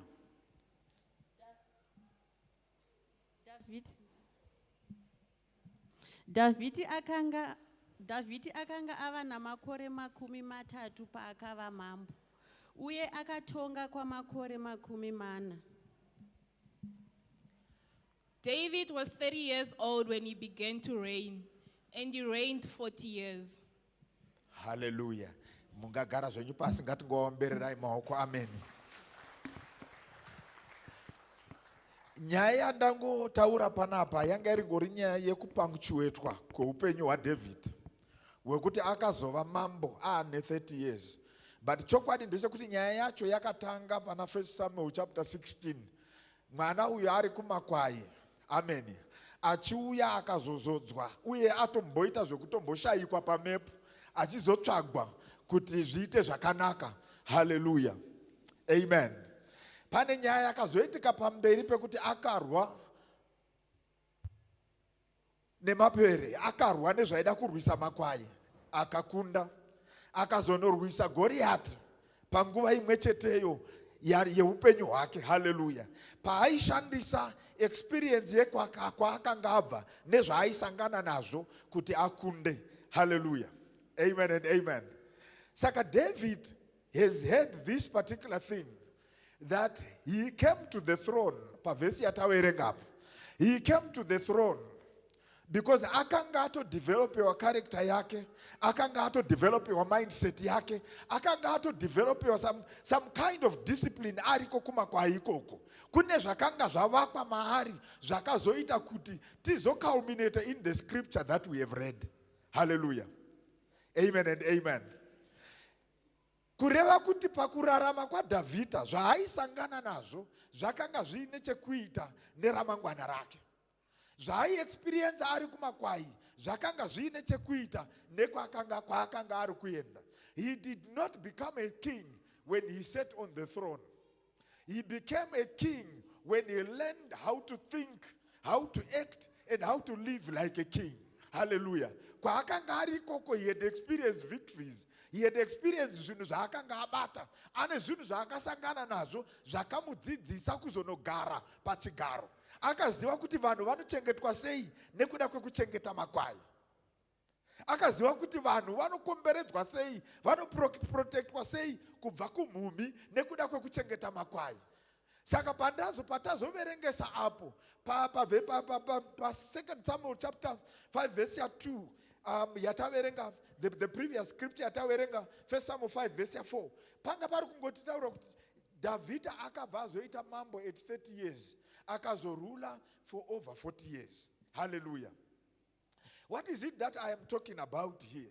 Ndiri kuda kuedza kutaura panyaya yekuti muupenyu mukurarama kwevanhu mukukura kwedu nezvatinoita tinosangana nezvinhu zvakawanda. Zvimwe zvacho ndoda kuti ubva wagara wazvibatisisa nhasi mupostori. Zvimwe zvacho zvinoita kunge zvinorwadza but Mwari vanenge vaine zvavari kukugadzirira. It depends on how you receive it within yourself. It depends kuti unozvigamuchira sei iwewe as an individual. Saka ndiri kuda kuedza kuti chiimangwanani ano ndiri kuda kuedza kuti you can only become whatever you have been inside. Kureva kuti Mwari kana vachigadzirisa zvemukati vari kuitira kuti zvinozoonekwa kunze zvizoita zvakanaka. Nhasi unoyu ndinoda kuti Mwari vakandibetsera ndingodhila nenyaya yatiri kuda kutaura nezvayo nhasi, nyaya yeleki. Hallelujah. I just called it poverty, but inyaya yeleki. Kune vari kuenda kuchikoro inyaya yeleki. Kune vari kunetseka kuchikoro it is leki. Regai tingoti poverty yezvifundo kana kuti yezvidzidzo. Hallelujah. Some of you might be asking, why is he putting zvinhu zvinenge diagram? Kwedu kwatodzidza ndo nyaya yacho. Zvinotoita kuti we engage. It's part and parcel of what we are doing. Did you know that in this particular instance yatiri kutaura nezvayo, ukangopa munhu mari hazvirevi kuti upenyu hwake hwashanduka. Pane akambonditi munhu wese tikangoti million. Pana vanotaura mari dzaPatrice Mutsepe, pana vachita ane mabhillions, akapa muSouth African wega million zvinoita sei? Vanhu vanogona kubuda mupoverty. Handizvo zvazvakaita muupenyu. Tikakupa million mangwana inodzoka ine vanayo. Iwe unosara uri palevel yepawanga uri. Because kuisirwa mari mubank account hazvishandure upenyu. Chinoshandura upenyu zvinenge zvatangira mukati. Hallelujah. Kana uri kuda kubvisa urombo, kana kubvisa nyaya yeleki, unoibvisira mukati zvichibuda kunze. hazvitangire kunze zvozopinda mukati. It starts from within before it goes to the outside. Pane vanodefina vachiti poverty is a spirit, poverty is a mindset, poverty is an attitude, poverty is a habit, poverty is a lifestyle. Hallelujah. Ingori definition ye poverty. Zvandinoda kuti muone zvandiri kutaura nezvazvo, kureva kuti nyaya yeleki ine mweya mukati, nyaya yeleki ine chekuita nekufunga kwemunhu, nyaya yeleki ine chekuita nemaonero emunhu atinoti attitude, uyezve nyaya yeleki ine maitiro emunhu atinoti mahabits, nyaya yeleki ine chekuita nelifestyle. Hallelujah. Teregai nditi dzokorerei neshona. Pane nyaya yemweya, nyaya yekufunga mafungiro, nyaya yemaonero nenyaya yemaitiro. Tozotaura kuti zvinhu ngazvichionekwa zva in the physical or on the outside. Hallelujah. Ndangoti regai ndingoisa chidiagram chikuitira kuti vamwe vanhu vanzwisise. Zvatinoona mumunhu isusu, it's lifestyle yekunze. But zvinhu zvakagara mumunhu ndezvizvo izvo zviri pasi izvo izvezvo.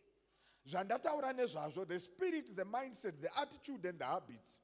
Izvo zvinoita kuti iwewe neni tikauya pano mufundisi vakatidzingira mweya wenhamo, tikanamatirwa kuti mweya wenhamo uende, zveshuwa unoenda. But chokwadi ndechekuti pane zvimwe zvinhu izvo zvimaleya izvo zvokuti iwewe neni tinofanira kudhila nazvo. We need to deal with our habits. We need to deal with our attitudes. We need to deal with our mindset. Kuti zvinhu zviite zvakanaka, kuti tigadzirise nyaya yeleki. It also happens kune vana vari kuenda kuchikoro chaiko chaiko. If you are going to school, all these things actually work and they actually speak to the very same thing. If you are not doing well at school, check these 5 things. Are you spiritually connected? Is your mindset towards what you're doing? Do you have the right attitude towards school? Are your habits in line with what a student should do? Is your lifestyle in line with what a student does? Hallelujah. Kumabasa kwedu chaiko chaiko, wherever we work, these 5, they actually work also. Kuti upenyu wedu, do our spirits, or does the spirit speak to what we are doing? Do we have the right mindset towards our work? Do we have the right attitude towards our work? Do we have the right habits? Zinoita kuti vanhu tigare mumabasa. Hallelujah. Because kugara pabasa nekuwana ma-promotion, many a times it's related to your attitude, to your mindset, your habits, and the things that you do each and every day. Hallelujah. Amen and amen. Saka ndiri kungomati the 5 layers of lack, or the 5 layers of poverty. Vanhu vazhinji tinongotangira pa surface. Hallelujah. But chokwadi ndechekuti tinofanira kutogobora zvinhu izvi. Because akabva kwangu inini kokwedu, anoti iwo ukasagobora muti kumudzi wawo, hazvina basa kuti wauchekera pamusoro, unongotungira. So kazhinji kacho vanhu tinodhira nezvepasurface, tisingadhiri nezvepasi. When you want to actually deal with lack or anything that actually doesn't go well with you in life, or zvinenge zvichikunetsa, chimbobvunza kuti ndiri kufanira kugobora chii. Hallelujah. Muupenyu munogoborwa zvinhu. Hallelujah. So in the reverse, regai ndimboti vagobora chekutanga, regai tigobore chechipiri. Ramba uchidzikako. Regai tigobore chechitatu. Regai tigobore chechi4. Chechi5. Ukaona wadaiso right. Tinenge tichigobora tichingodzika, but in the reverse of how things have happened. Kana uchinyaso kubvisa magobo, bvisa kubva pasi. Gadziridza unhu, gadziridza maonero, gadziridza maitiro, gadziridza kufunga kwako, uchingogobora izvozvo zvinokuitira zvakanaka. Why am I saying this? I'm talking about this because ndakaona zvichindibatsira. Let me just go to layer number 1 yandoda kuti titaure nezvayo. Yepasi pezvatava tichitaura.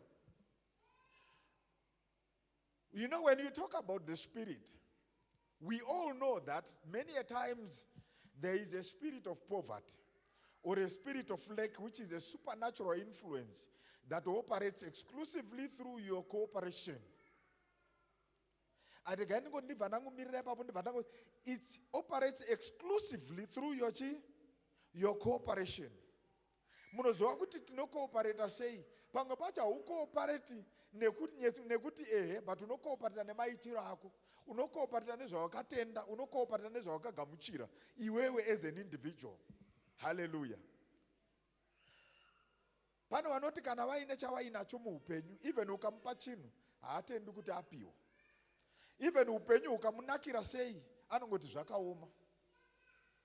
Even kana dai akablesswa nechinhu haagoni kuti maita henyu, because kwaari it makes no difference kuti ndine chandapiwa, because mumweya make mukati make kugamuchira kunomunetsa. Amen. Pange pane wakakura upenyu hunenge hwangu hwekuti tatisina chataigamuchira. Saka even iko zvine zvitikagamuchidzwa chinhu tinonetseka kuti thank you, tinonetseka kuti tizvigamuchire. Mukati mangu ndinonetseka kuti ndizvigamuchire. Izvozvo ndikasazvigobora, even if ndikanamatirwa kuti mweya wenhamo uende, ndinoramba ndiine zvinounza nhamo mukati meupenyu hwangu, ndave kuti handina kugobora. Zviri kufanira kuita sei? Zviri kufanira kugoborwa. Kune vana vasinganzwisi kuti kugobora kuita sei.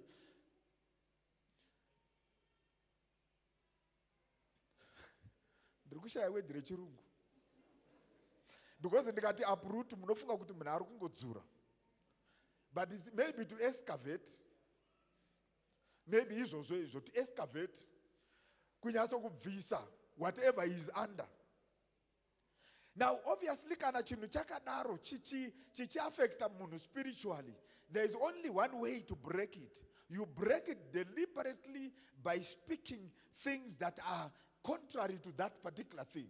Iwewe kutotaura kuti inini izvi handichadi, kutotaura kuti inini izvi handichaita, kutotaura kuti inini izvi zviri kugumira pano, iwewe ndiwe une simba racho. Hauna mumwe anogona kukutaurira kuti zvinhu zvako zvaperera panapa. Iwewe ndiwe wega unotofamba uchiti zvakaperera pano, zvagumira pano, this will not happen again. It ends here. It ends with my children. I mean, it ends with me. It is not going to my children. It ends with me. It is not going to my siblings. It ends here as I speak at the present moment. Izvo zvinoita kuti utigobore zvinenge zvirimo within zvakadyarwa mumweya. Hallelujah. Amen and amen. So some of these things, they pass through every other thing that we go. Panama scriptures are not supported this particular thing. In this particular, this, we can actually read my scriptures are not supported this in Greek. What I've been saying. Because if the spirit is not transformed, our behavior will always relapse. We'll always go back to the old behavior. Because we need a transformation. Hallelujah. Because the spirit gives life, isn't it? Amen and amen. And the flesh counts for nothing. Hallelujah. Regati ande paleya rechipiri randura kutaura nezvaro. Here the mindset. Ndiri kungokwira ndichikwira kubva kupasi kweruti kwangu ndiri kukwira kuenda kumusoro. You know, the mind acts like a factory. Pfungwa dzemunhu dzinenge factory. Wakomana muno manufacture zvinhu umu. Dai pfungwa dzemunhu dzaiitwa Liberia, tingadai tisiri muno. Ndava yekuti pfungwa dzemunhu dzinenge factory, dzino manufacture zvinhu. Hallelujah. The mind is like a factory. It manufactures things. Hallelujah. And this is where all the financial outcomes, kana tiri kutaura nepoverty, they are manufactured. If you are in school, all your academic proceeds and what you get, this is where they are manufactured. The only challenge, you know, have you tuned your mind to the right frequency? Because pane vamwe vekuti pfungwa dzinogona kunge dziri right, but dzisisina kuchunwa to the correct frequency. You need to tune your mind to the right frequency. What am I saying when I'm saying you tune your mind to the right frequency? Vanoparita maradio ndofunga munotozviziva kuti SAFM inowanikwa pa 104.3. Ukasaenda ipapo, irrespective yekuti radio yako yakanaka sei, haibate frequency iyoyo. Amen and amen. Ndizvowo zvakaita muupenyu hwemunhu, kuti unofanira kuchuna pfungwa dzako. You need to tune your mindset. You need to tune your thinking to the correct frequency, especially kana turi kutaura panyaya yekubatwa kwemari. Ini ndiri munhu aifa anombofarira kumbowacha tumwe tumachakuti chakuti. Pane yandaimboona kaseries kanonzi I blew it. Amen and amen. Andinomboona zvenaiwe. Because unenge uchiona chikoro chekungoti nyamba akanga apiwa mari dzakati. What is it that happened? Unongona 1 million yese so yongoenda. Munhu otadza kuziva kuti yakapinda nepai. Do you know kuti kana uriwe munhu unenge uchiti but dai ndakapiwa 1 million inini ndikadai ndakaiinvesta apa hauna kana investment portfolio yaunomboziva kana kuti 1. Hauna kana 1 chawakamboverenga nenyaya dzemainvestment. But kuti akadai akainvesta akadai akaita sei. Do you know that those particular things, they are actually important in dealing with our mindset? Tuning yourself to the right frequency involves you getting information about your status and where you want to go. Enda unoverenga. Kana uri kuda kuita zvekutrade in forex, enda unoverenga. Haikona kutanga waenda pa-app. Wongotanga uda kutrade in forex. Iwe usina zvaunoziva panyaya dzekuti zvinorevei kukwira kwayo nekudzika kwayo. Kana waruza mari wofamba uchiti wakomana hazviite, yeti pane vari kurarama nazvo. That way, tuning to the right frequency involves you looking for information. Search for information. Read about certain things. Read about the things that you need to read about. Read about the things of where is really related to where you want to go and what you want to do. Amen and amen. For those that study for exams, studying is part of tuning yourself to the correct frequency. There are students that don't read, but they expect to pass. Endiko mazuwana atakuda kutodzidzisa vana vedu language. Unoona mwana wacho achiti I'm coming because I want my marks. Wobva kuti kana kuti my marks unorevei. Chinonzi mai chinenge chakamira sei ndechako here kana kuti ndechani I want my marks. So izvo to our students that are listening, you tune yourself to the correct frequency by studying the thing that you are supposed to study, so that whenever you are asked, you are already primed at the correct frequency. You are able to answer the questions because you get there. Kuneva notenda zvakanyanya. Pana vamwe wataive pataimbove tiri kuchikoro. Paibva wafamba uchiti the Holy Spirit will help me to remember. Vamwe baba vabva vazoedhera vakati what you have read. Hallelujah. Because you can't remember zvausina kumboona. You can't remember zvausina kuverenga. You can't remember zvinhu zvausina kumbogamuchira. You need to have seen those particular things for the remembrance to come. Hallelujah.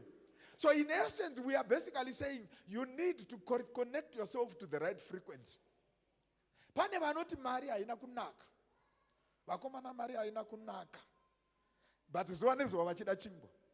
Zuva nezuva vachida frequency, vachida fuel. Izvo ukaona uri kudaro you are connected to the wrong frequency. Pane vanhu vanoona hanzi vakomana vanhu vane mari havaite. Vanhu vane mari vanodada. Munoziva here kuti kana usati wasvikako hausati wasvikako. Shuwirawo kuti usvikeko. I can give you a story yevamwe professor. I don't mind, I can talk about him. Professor Zinotchiwe, he became the Minister of Higher Education at some point. Pa GNU yakanga iriko. We talk a lot. Akambodi driver ku Pretoria akanditi hande ku Menlyn. Patakaenda ku Menlyn, I play a music, it is very soft music. You know kuti akanditi hanzi farai kana wane mari ndozvo vanenge vakuteerera izvo.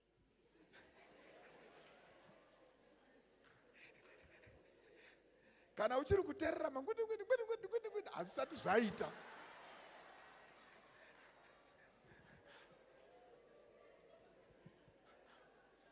So many a times, kana ndakuteerera music mazuva izvozvo zvinotombondirowa. Kuti iyi haisi iya here yange itaurwa paya. Kana kuti iyi ndo inoenderana nekunge uinayo.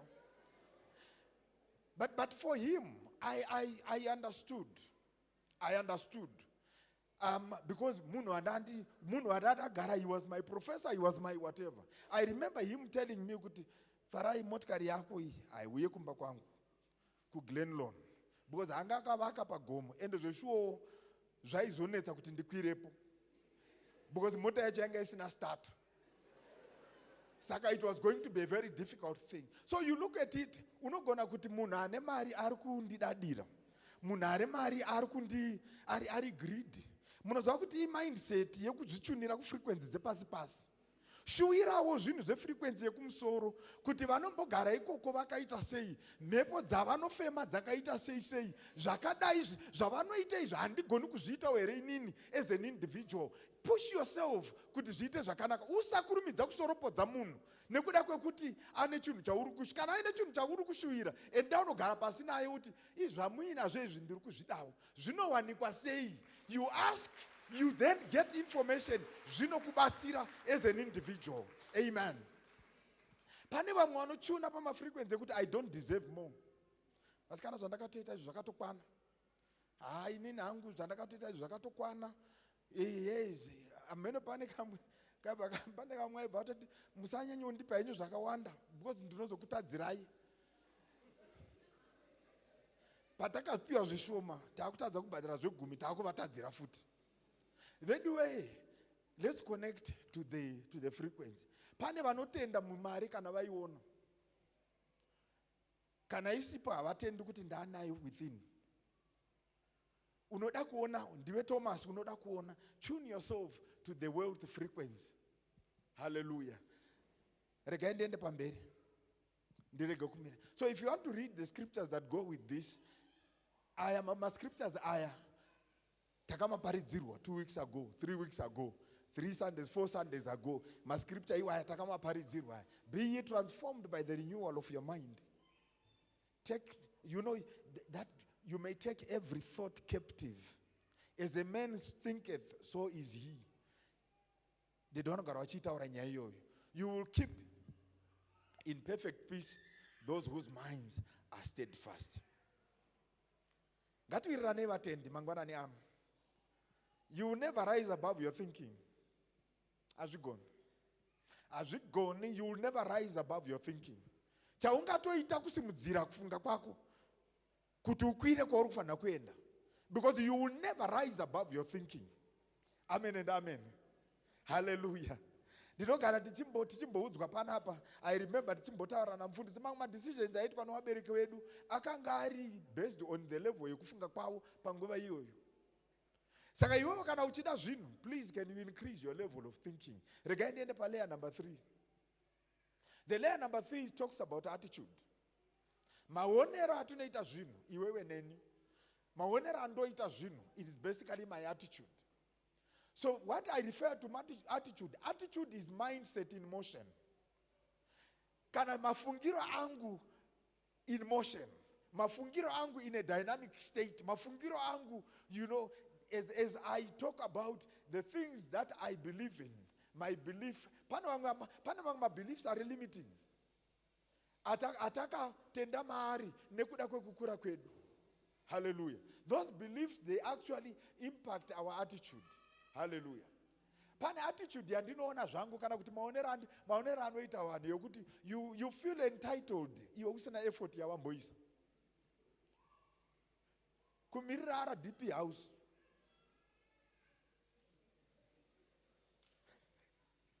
Ndofunga pana ari kuti kwete inini.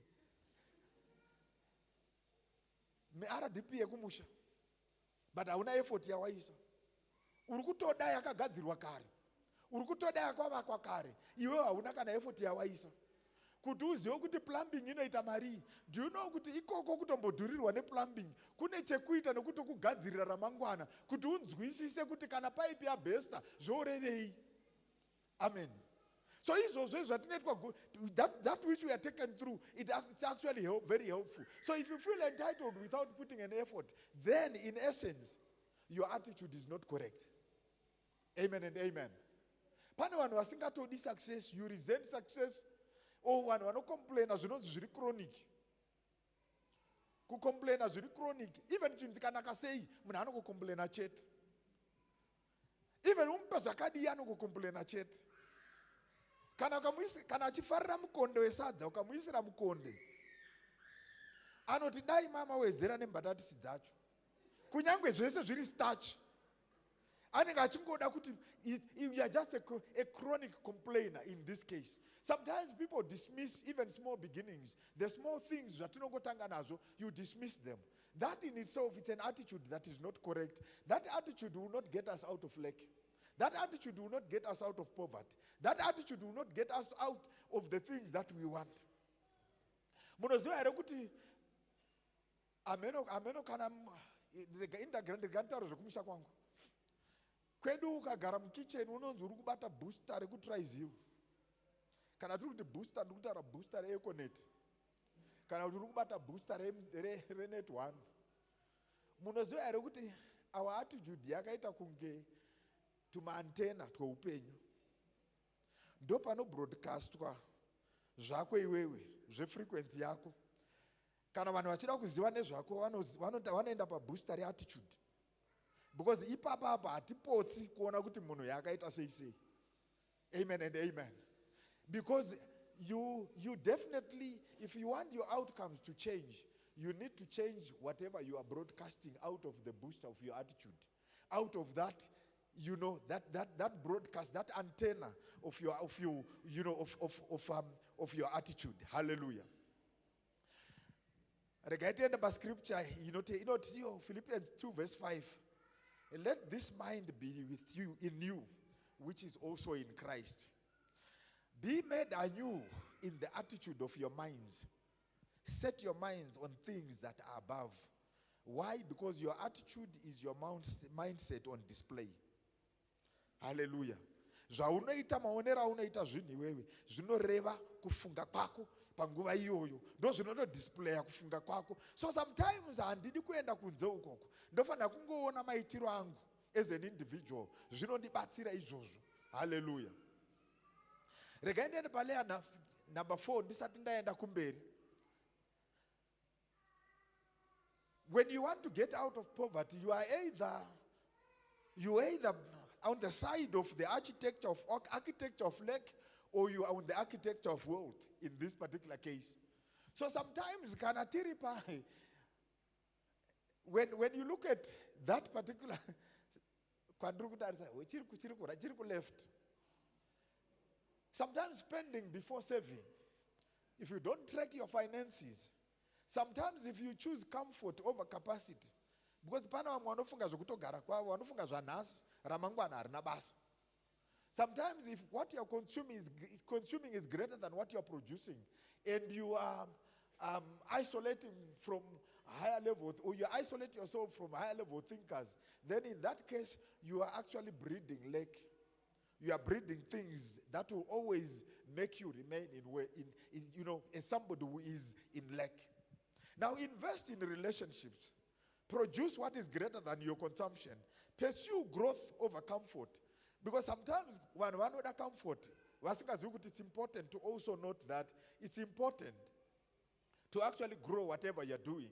Because when you grow it, it will make you comfortable. Hallelujah. Amen and amen. Then you also need to save first. The scriptures that will support this are, you know what, let us not grow weary in doing good things. Hallelujah. Sometimes no discipline seems pleasant at the time when it is instituted.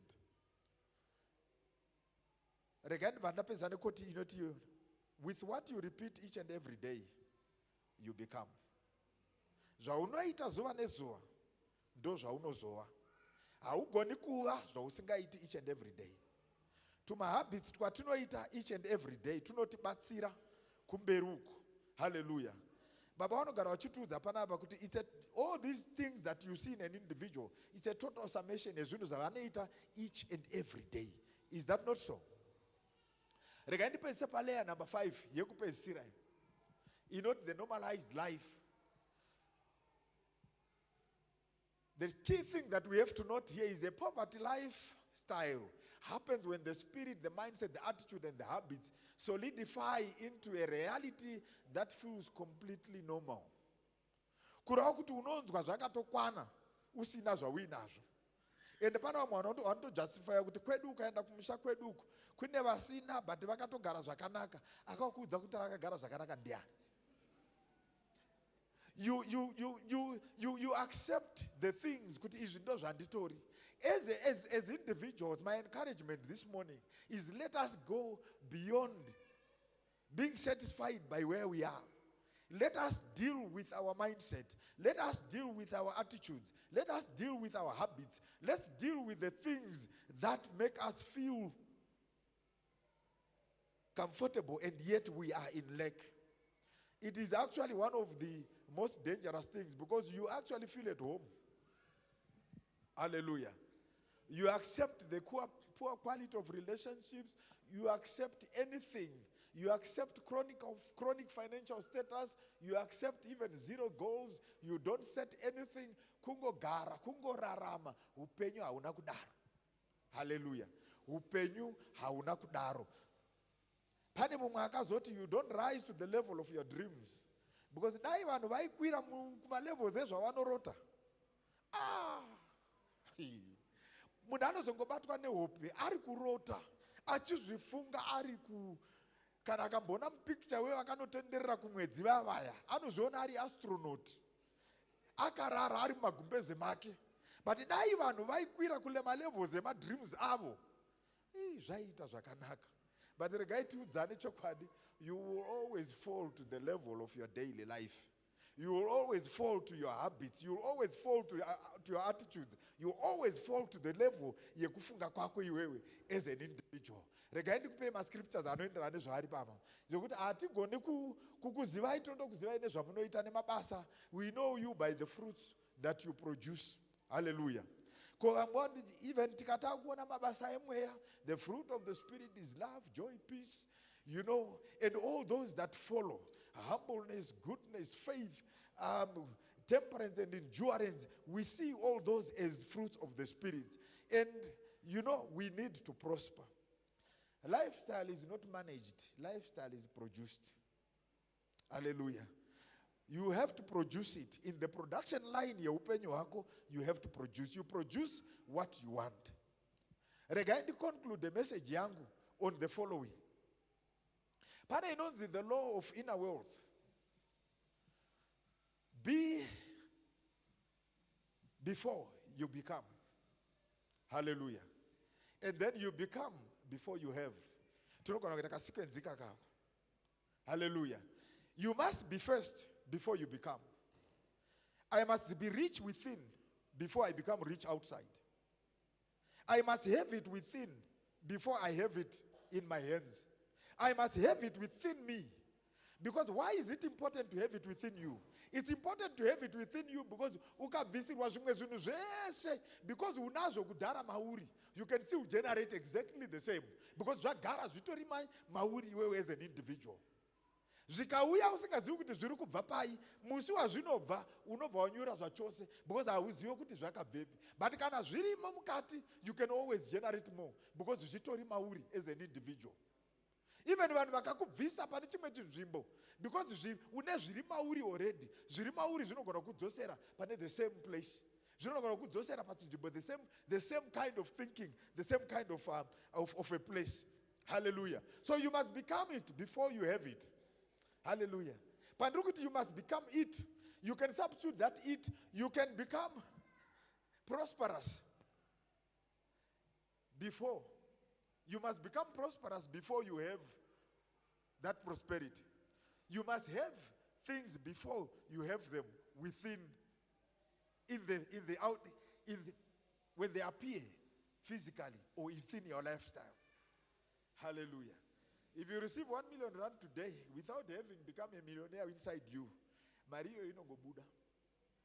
Mabudiro aya haikuudze kuti iri kuenda kupi. Inongo Buddha ndayokuti haigare paisingazikanwi. Saka kana tiri kuda kuita mamillionaire, ngatitange taita mamillionaire kubva within. Matitorimo mumu ngatitange taita mamillionaire tisati tabata mamillioni acho. Mozo ndo munamato wandinawo mazuva ano wandiri kufamba nawo mazuva ano each and every morning kuti Mwari ndibetsereiwo kuti ndisati ndaropafadzwa ngandiwe nemaropafadzwa ngandinzwisise maropafadzwa acho within. mandiri ngamunge gamuchire maropafadzo acho asati auya in the physical. Because akauya zvekungouya ndisati ndagadzirira my heart and my soul, my being, my attitude, my habits, wakomana inongodzoka kwayabva. Because kana ndiri kuzvida, I must be first before I become. Hallelujah.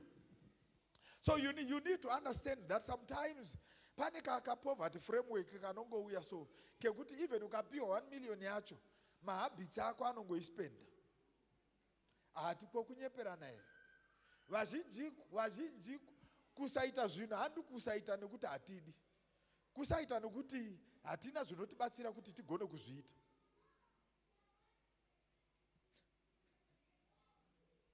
Hallelujah. Amen and amen. So sometimes, do you know that your beliefs will not protect that 1 million? Kana yauya. Zvaunotenda iwewe. My beliefs ako hayakwanisi kuichengetedza. Your attitude will not attract even that more of the money inside it. Because zvese izvo zvinouya nekunge tiine a mindset isina kumira zvakanaka. Hallelujah. So regai ndingoti pandiri kutaura nenyaya dzemanhingirikini, what are the eviction protocols? Kana kuti my eviction protocols ndiri kuedza kutaura kuti tingadzinga sei leki muupenyu. Tine protocols, kana tiri kuti protocol tiri kureva kuti unofamba sei when you are actually taking this thing out. So chekutanga ndechekuti chimboitawo chinonzi diagnosis.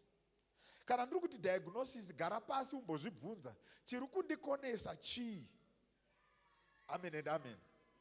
Kunesu vamwe takatozviona kuti dzimweni dzenguva mukaona tichimira pamberi pevanhu kudai so tine zvatinenge tichitodzinga. Because kwatakakurira taisambonzi tiri vanhu. Saka ndikanga ndatomirawo pamberi penyu handina basa nokuti muchazotaura kuti chii mangwana, but kwangu ini ndinenge ndine zvandatoita. Ndatokavhiridza pakutozvibatsira kuti ndayo kuti kwandiri kuenda mangwana pamwe ndichazoita MP ndinondomirawo pamberi ndatozvijaira, pamwe ndichazoita minister ndichandomira pamberi ndatozvijaira. Kwandiri kuenda kunofanira kugadzirirwa iko zvino izvi nekuda kwekuti ndine zvandiri kutoita izvozvo izvi. Hallelujah. Saka pandiri kutaura ndine tumadiagnosis twangu twandiri kuita. Hallelujah. Kana dine, you can't evict what you haven't identified. Hatigoni kuuya tichiti ndira kudzinga ichi nechichi iwe usina kuchi-identify. So you need the identification process first. Then after the identification process, you now need, apa ndakungotaura hangu zvinongoitika kumakompyuta, you install new hardware or new software. You rewire yourself with the new software. Inoona manga maonero akasiyana nemaonero atinoita. Pano wakamboenda pa WhatsApp ichinzi WhatsApp yako iri kuda upgrade. Hallelujah. Chinodirwa upgrade chiyo iripo. Kuziwa kuti pane zvinyowani zviri kuuya zvinofanira kunge zviripo. Hallelujah. Izvozvo it's part of rewiring yeupenyu. So you actually need to rewire. And after you have rewired, you then embody, you grasp, and you take that particular thing. So izvozvo patiri kutaura pekuti excavate the foundation, tiri kuedza kuti gobora zvinhu zviri kufanira kugoborwa. Phase 2, you install a new architecture, and phase 3 tiri kutaura kuti iwewe waakufanira kunge waakugadzira identity yako kuti zvinhu zvigare zvakanaka. Hallelujah. So actually, this is how becoming begins. One deliberate decision at each and every point. Regai tibatane pa diagnosis apa. Step 1. Chimboita ka audit ke zvinhu zviri zvaunofunga kuti izvi zviri kundipa hazvisi kundiitira zvakanaka. Inonzi audit. Audit haisi kungoaudita mari. Upenyu hunoauditwa. Ichi chinhu ichi hachina kumira zvakanaka. Ichi chinhu chinoda kugadziriswa. Give an audit yeupenyu hwako. Be honest with yourself. Because ukadai ukasaita honest, kana mari isipo haipo. Ngatitaure kuti haipo nekuda kwezvakati nezvakati. Haipo nekuda kwekuti ndine magirlfriends 5. Be honest with yourself. As an individual, uri kuva honest, haipo nekuda kwekuti ndiri kunyanya kutenga KFC. Be honest. By the level yako as part of your diagnosis. Haipo mari nenyaya yekuda kwekuti ndine kwandiri kuiendesa kusingazikanwe nevamwe. Be honest, have a diagnostic tool yeupenyu hwako yekumboauditawo kuti zviri kuita sei panyaya iyi. Because sometimes there are these things that we don't look at, but izvozvo zvichitotidyira mari dzedu, zvichitiburitsira mari dzisiri kufanira kubuda. Hallelujah. Be honest with yourself. Pamweni dzimweni dzenguva unofamba rwendo rwausina kuplana. Kungoti wapinda nepapa vata kondadii kungotena left. Aiwa zvine ma-implications baba pafuel. Mama zvine ma-implications pafuel, because pamuri kuenda kwacho mangotena munombe makaronga kuendako. Kana vakaronga it is okay. But kana usina kurongako zvine ma-implications efuel. Ronga uchimboita tuma-diagnostic chakuti twako twokuti pamashopu pari 100 meters away musi waunongostarta mota uchienda apo pa 100 meters muri kuzvidyira mari. 100 meters munogona kufamba. Kana dzakamhanywana naUsain Bolt munogona kufamba. Hallelujah. Because pese panomutswa motikari ndiani anoziva kuti pese paunomutsa motikari kungoita key on inodya fuel yakawanda kudarika kana yakufamba. So izvozvo imboita ka-diagnostic tool kekungota honestly recognize yourself under these things, your spirit, your mindset, your attitudes, netuma-habits twako netu-lifestyle. What is it that I can identify in this particular case? And treat this as a diagnosis, not as self-condemnation. Because pana vamwe vanobva kuti ine handibatsiri nekuda kwekuti aiwa handiyo nyaya yacho. Pamakatosikwa naMwari munobatsira. Amen. Dai manga musikabatsiri mungadai musi pano. Kuwa kwenyu pano zvinoreva kuti mune chekuita. Kuwa kwenyu pano zvinoreva kuti munacho chamuinacho chamuri kufanira kutipa. Hallelujah.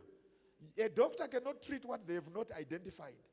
Saka kana wadziva nyaya idzidzi wadzia-identifya, ndapota hangu chimboenda kana utotoenda zvokushaura. Wombotaura uchinyatoti chakati handichachidi chanda-identifya ichi. Chinototaurwa nekutoudziwa. Chine izwi chinonzwa izwi, chinonzwa pano pane nyaya yembotaurwa pano nababa yekuti hapana chisinganzwi izwi, chinhu chega chinonzwa izwi. Cancel those assignments. Hallelujah. Ndangopa hangu apa an example yekungoti kana uda kuita ka-script yako ungoti in the name of Jesus I renounce the spirit of poverty over my life. I refuse its agreement. It has no authority over my future. You can do it for any other form of lack that you may be facing. Regai ndiende kuphase 2 yekuita rewiring. Chimboenda umbonotsvagawo mabeliefs matatu asingaenderani anoattracta poverty muupenyu. Kana usingazivi enda painternet wombosechawo zvinobvumidzwa zvirambidzwe. Hallelujah. Kuti mabeliefs anoattracta poverty akaita sei. Vamwe hatidi kuudzwa because takakura tiri maari. Tinotoziziva kuti izvi zvinodaidza urombo. Izvi zvinodaidza urombo muupenyu. Tine vakambokurirawo kwandakakurira vaiziva kuti hataibvuma kuti munhu anogona kufa asina chaaitwa. Zvinonzi endai munobvunzira muone kuti chaiuraya munhu ichii. Kunyangwe tiri kuzviziva kuti munhu akadevelopa cancer, still tinongoda kunonzwa kuti bamukuru vepakati ndo vakakonzeresa. Aiwa i-lifestyle yemunhu, ma-attitudes emunhu, ma-habits emunhu, kurarama kwemunhu kwakakonzeresa. So you need to identify kuti maybe you have got my beliefs away now anokanganisa kuti wane zvinhu. Write them down. Ndapota hangu be intentional in doing these things. These are practical steps. Write them down each and every day. And you know there are things that you actually write. And kazhinji kacho tinofana kuenda sevana vaMwari ngatiendei tinotsvaga muBhaibheri the biblical truths and the scriptures that actually negate to my belief system kwatinenge tuinazvo. Commit to speaking these daily. And hapana kuisa hangu 30 days, but it's something that we must do muupenyu hwedu. Then actually once wadaro, install a new habit. Chimbozvitiwo izvi ndo zvinyowani zvandakuda kuita. Izvi ndo zvitsva zvandakuda kuita. Even zvazvo zvaunga usingaiti muupenyu, just do it. It will help you. Amen and amen. Just choose a single poverty habit to replace. Hallelujah. Beginning today, define its specificity and practical replacement. And ndapota hangu, don't be vague. Regaidi dukuda kuti ndende pane the last one, the first number 3. Yekuti define who is it that I must become. Kwandikuda kuenda inini What is it that I want to be? Ndiri kuda kuzvidefina nei. Ndo nyaya dzaimbotaurwa pano nababa dzekuti unoita back-to-back agreements. It's defining who you want to be in the next phase. Waita rewire and all these things. And of course, take one action. Do one thing today that the world version of you would do. Chimbofunga chimbozviisa muupenyu hwekuti kana tadzinga poverty ndikanda ane mari ndinoita sei? Ndinopa vanhu here? Unoita sei? What is the vision of you? Kana waane mari. Do you know kuti if you start thinking around that, ndopaunotanga kuona kuti some of these things we were never given an opportunity to think around them. Hallelujah. Regai ndipedzise semoni yangu ndichitaura chinhu ichi. That poverty ends the day you decide it goes. Any lack ends the day that you decide it goes. It's not about when the money comes or when the decision is made. Make the decision today, and God is ready to honor that particular decision. For you know the grace of our Lord Jesus Christ, that though he was rich, yet for our sakes he became poor, that you, through his poverty, might be rich. Kurava kuti ishe vakatouya vakatifira kuti vabvise urombo hwatiinaho. Hallelujah. He became poor that we may become rich. Ndikanga ndazvitenda izvozvo iscripture iri kutobvisa, iri kutoreplace kamwe kapoverty mindset kanenge karipo. Hallelujah. Regai nditende Mwari masikati ano, regai ndidzosere nguva. Regai ndidedze mufundisi vauye Mwari vatiitire zvakanaka. Tinotenda Mwari zvakanyanyisa. Thank you so much.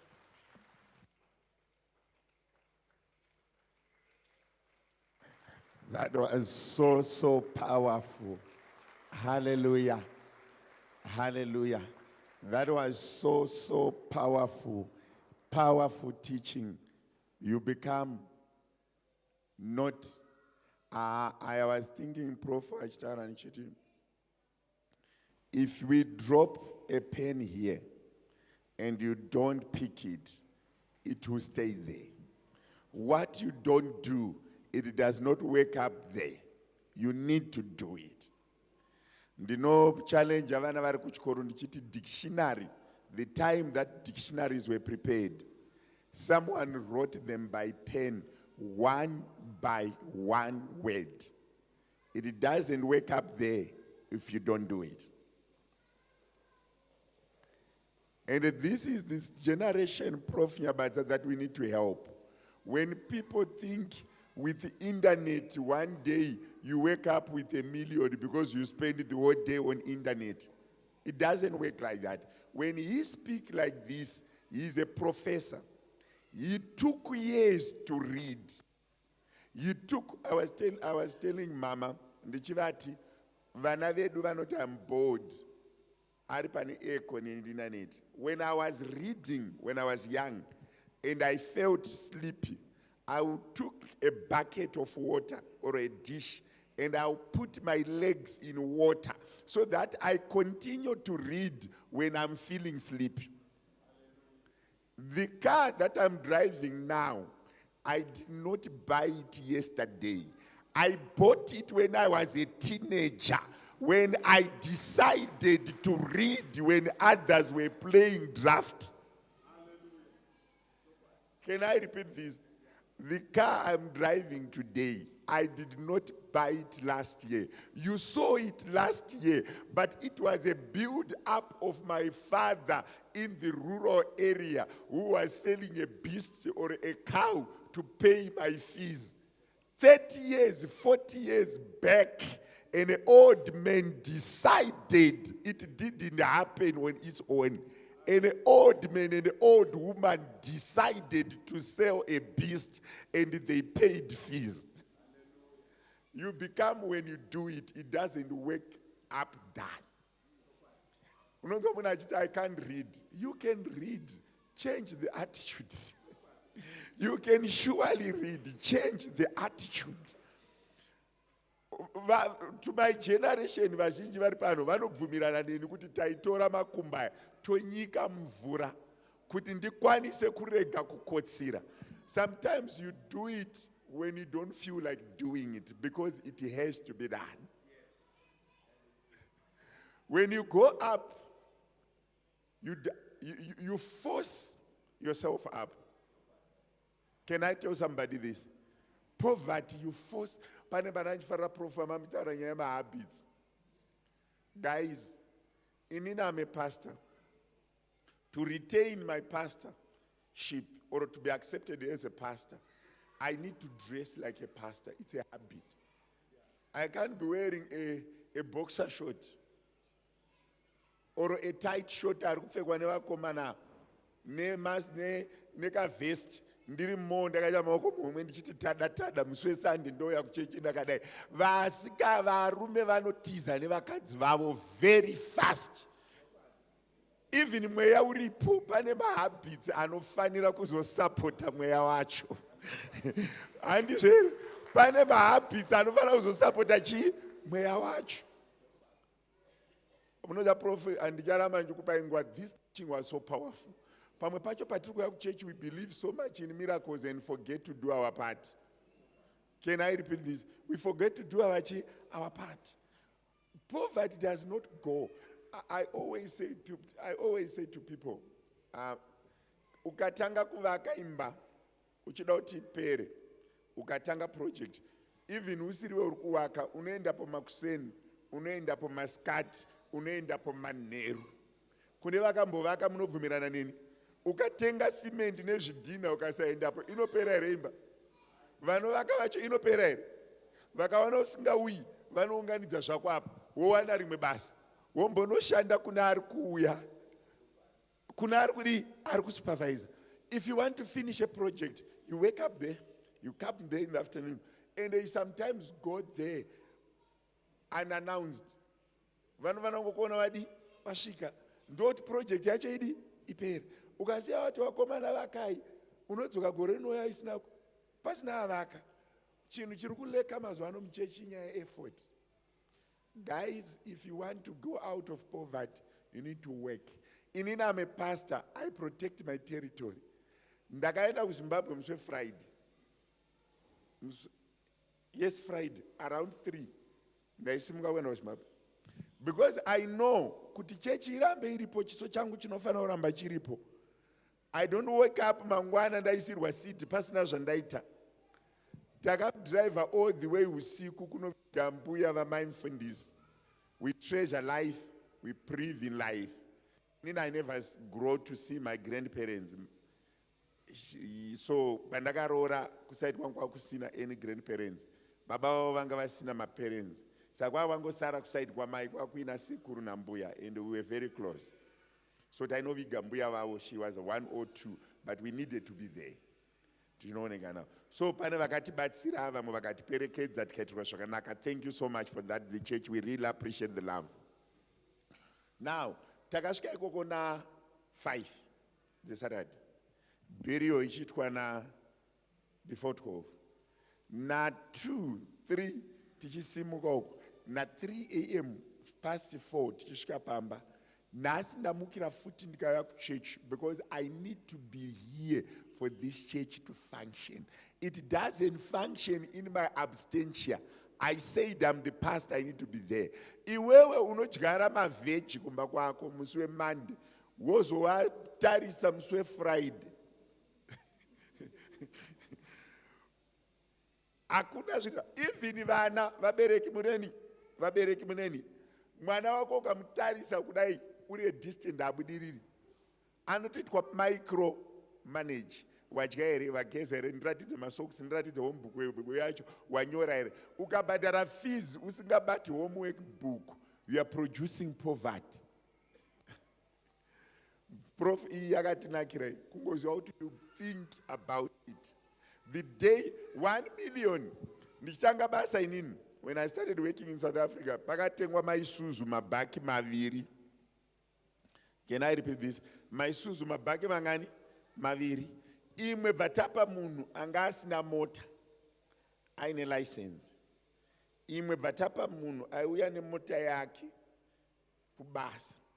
Handina ndiri kutuka, ndiri kuudza vanhu chokwadi.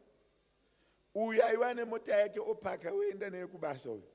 Yakapedza gore isina scratch. ava tsano vanga vasati vamboita mota vasingazivi value yemota. In 3 weeks yake yatone madhenzi.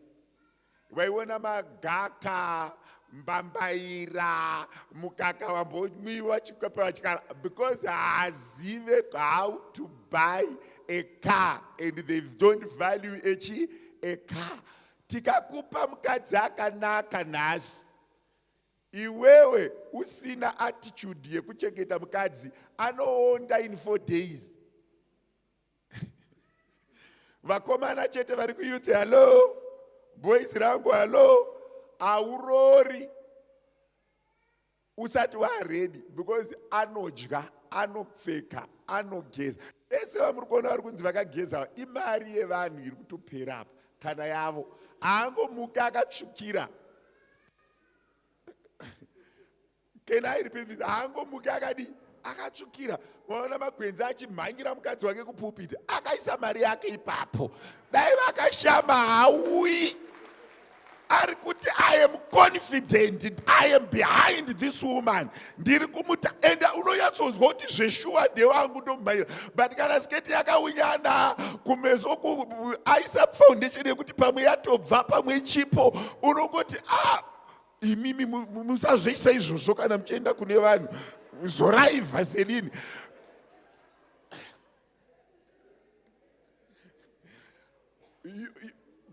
Do you know, I always say this, kana uchida kuenda kuZimbabwe aumuki uriko. You walk every step kusvika wasvikako.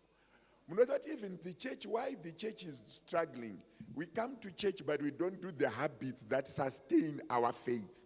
There is also habits that sustain your faith. Reading the Bible, praying, love, respecting.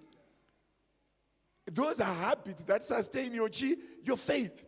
You cannot say you are a believer, you don't read the Bible. You cannot say you are a believer, you don't pray. You cannot say you are a believer, you don't give. You cannot say you are a believer and you backbite others. Pamakamugamuchira Jesu, makamugamuchira chetere. Did you also take the habits of the kingdom? Pana anotonzi ma habits of the kingdom. Ndaitirwa zvakanaka tibatanidze maoko titende Professor Nyabadza mangwanani ano muzita ramambo Jesu tiwane patinogara pasi. Ndinoda kutenda Mwari na baba Jiriji Junior vanga vachilida intercession. Ndigotenda zvakare Mwari na bana mai Magwenzi vanga vachititungamirira sema MC pamwe chete na Professor Nyabadza by sharing powerfully. Tinobvumidzwa here Prof kuti mutipo ma notes aya tishare zvikuru sei nema teenagers groups edu nema youth groups edu so that at least they can reflect on them. Can we get the slide? Mukangotibatsira kuti ngova nayo. So pfungwa dzatainyora ma corrections dziya tichinadzo. We can't remember everything. Maybe by going through the notes in the comfort of our home, it may help us to reflect. Amen and amen. Inini baba vangu vari vapenyu vaindirovera kuisa mvura. Pamba pedu taive nematombo. We had stones ataisa mvura kuti huku dzimwire mvura. Saka baba vangu vaiti vakasvika pamba pasi dombo iroro risina mvura waingoklepwa. Vaiti dombo iri rinofanira kugara rine mvura kuti huku dzimwe mvura. Now I'm thinking, I'm an adult now. I'm starting to think, I reflect in it, okay, pamba pedu paisapera huku. Why? Because if it doesn't have water, it doesn't survive. Kune tumwe tuma small habits that we need to develop that helps. Small habits, learn to do small projects. Don't be a great architect of great ideas before you can cultivate small ideas. Pane zvinhu zvinoda mari yakawanda kuti uite. Pane zvinhu zvisingadi mari that you can just start sometimes without even a lot of money. Pane principle yandakadzidza Prof. Kune munhu ane 1 grain. 1 grain of maize. Koita munhu ane 10 kg of maize. Munhu ane 10 kg of maize is rich and he can plant a hectare 110 kg no cover my hectares mangani baba Jiri. 25 kgs, it's 1 hectare. Okay. 25 kg of seed translate to 1 hectare. If you have 25 kgs, you can plant 1 hectare. But in Nini, I've got 1 grain. 1 grain. And in that 25. And if someone is holding 25 kgs and you are holding 1 grain, to the eye, to the naked eye, moon. But time and concept can level the ground. Inini ndogona kunodyara 1 grain. Ndorega kunetsana neane 1 hectare. That 1 grain may give me an average of 50 grains. If I'm not mistaken, between 40 to 50 grains, 1 cob. Right. It gives me 50, but a calculator, I want someone to touch the calculator. Let's do it together. In India, 1 grain, we are at 25 kg. If I plant this season, I plant 1 grain, it gives me 50 grains. Chibake chikobu chinoita mirai 9 or 7 to 9. Each line runs over 10 tsanga kudai. Amen. 13 to 17. Saka ita kuti 13 times 7. Tinobudisa chi? 91. Kuriwa kuti kana ndine 1 cob. Mwari akanditira nyasha ndikarima 1 cob. Ndinenge ndane 91 grains. Round it to 90. Saka first season ndine 90 grains. Uyu we 1 ton yake, we eka yake, akutotengesa akuita mari. Ini ndangoita 1 chi cob. Ndikanodyara 90 cob, 90 plants.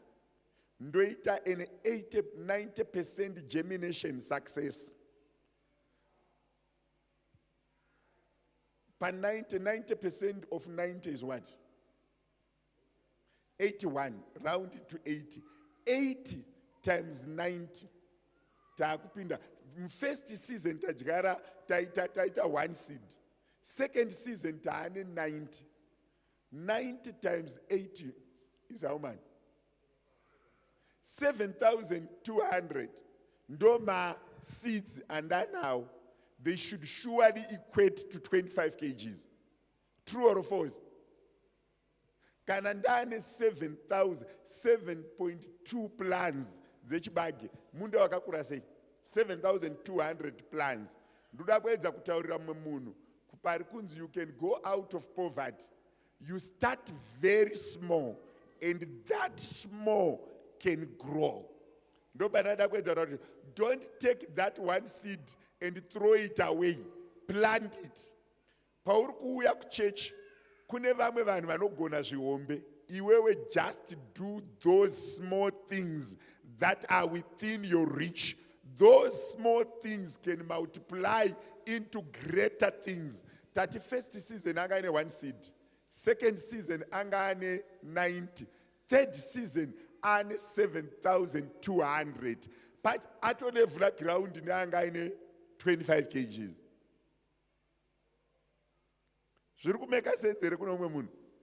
That's how you can go out of poverty.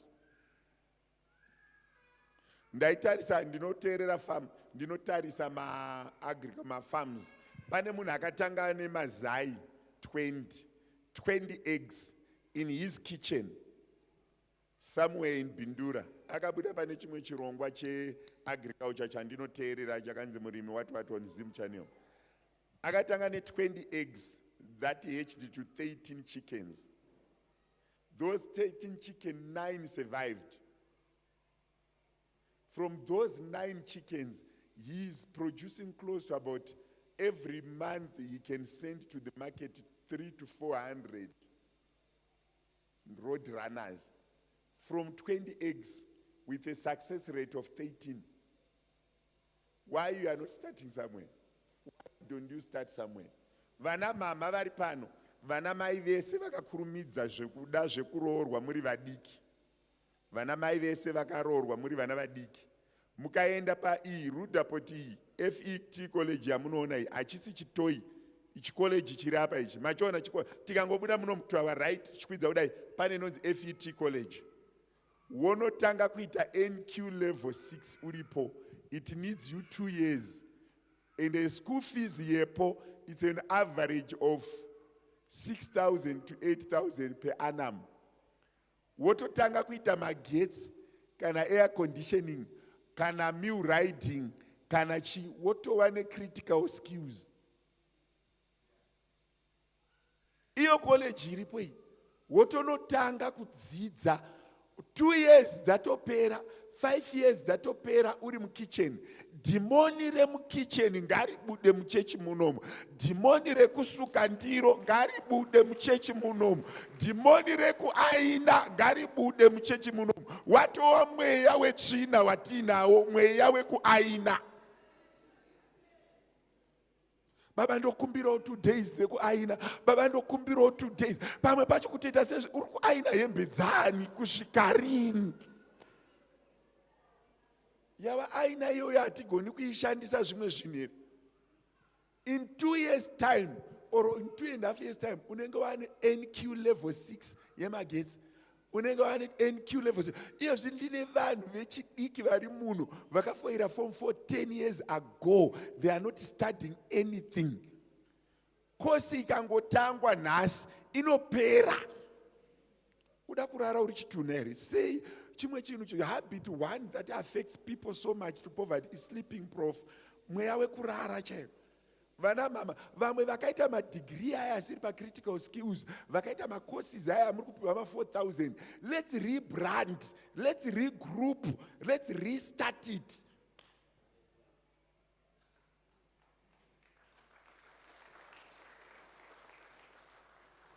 Ukanga utombori ne-O level kana chimwe chidegree kana chimwe chikosi, ngatitangire ipapo. Ndine vanhu vechidiki here vari muno. Uda kushanda mukitchen kusvika rini? Uda kupusha bhara kusvika rini? Mweya wemanoodles wekuda zvinhu zvingori mweya wemanoodles wabata vanhu muno. Guys, we can go and study. We can still able to study. The moment you stop reading, you are stopping your destination.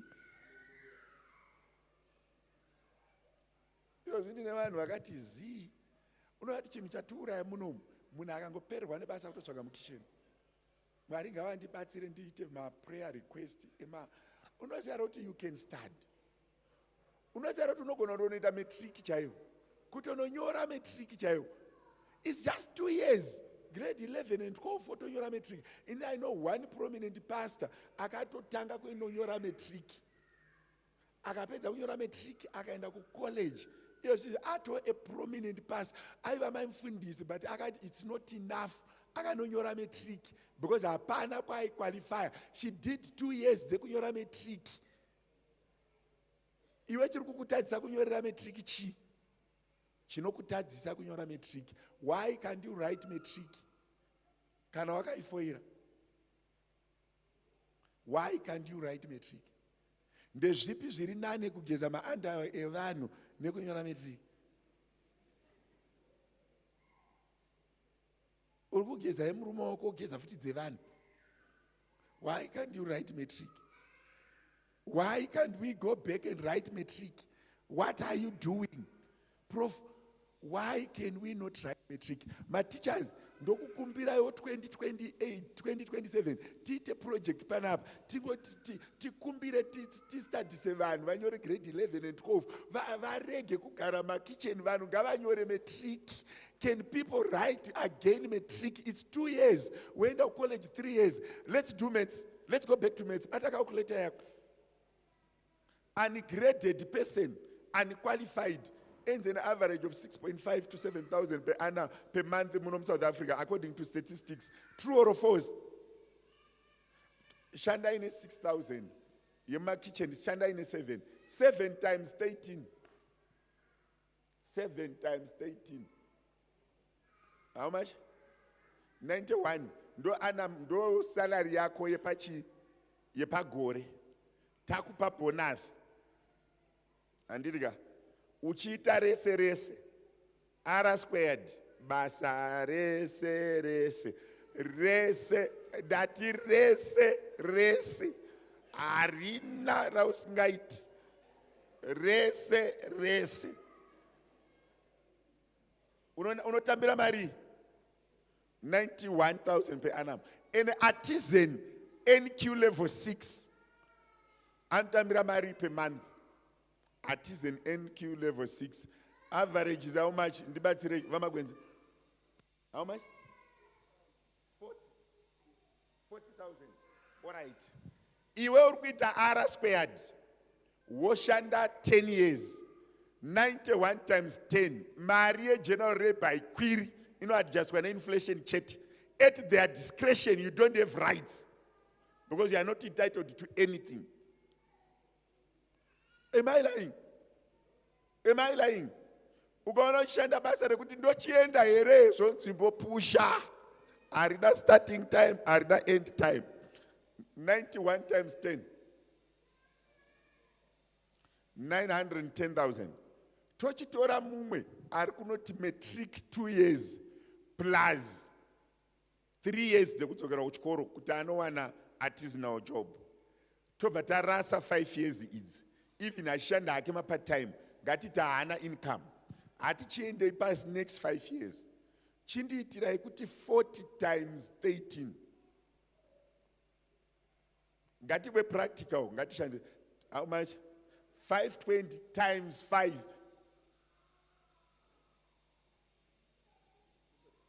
Saka uyamboenda kuchikoro atambira 2.6 in 5 years. Toti in 10 years because dzimwe 5 anga achienda kupi kuchikoro.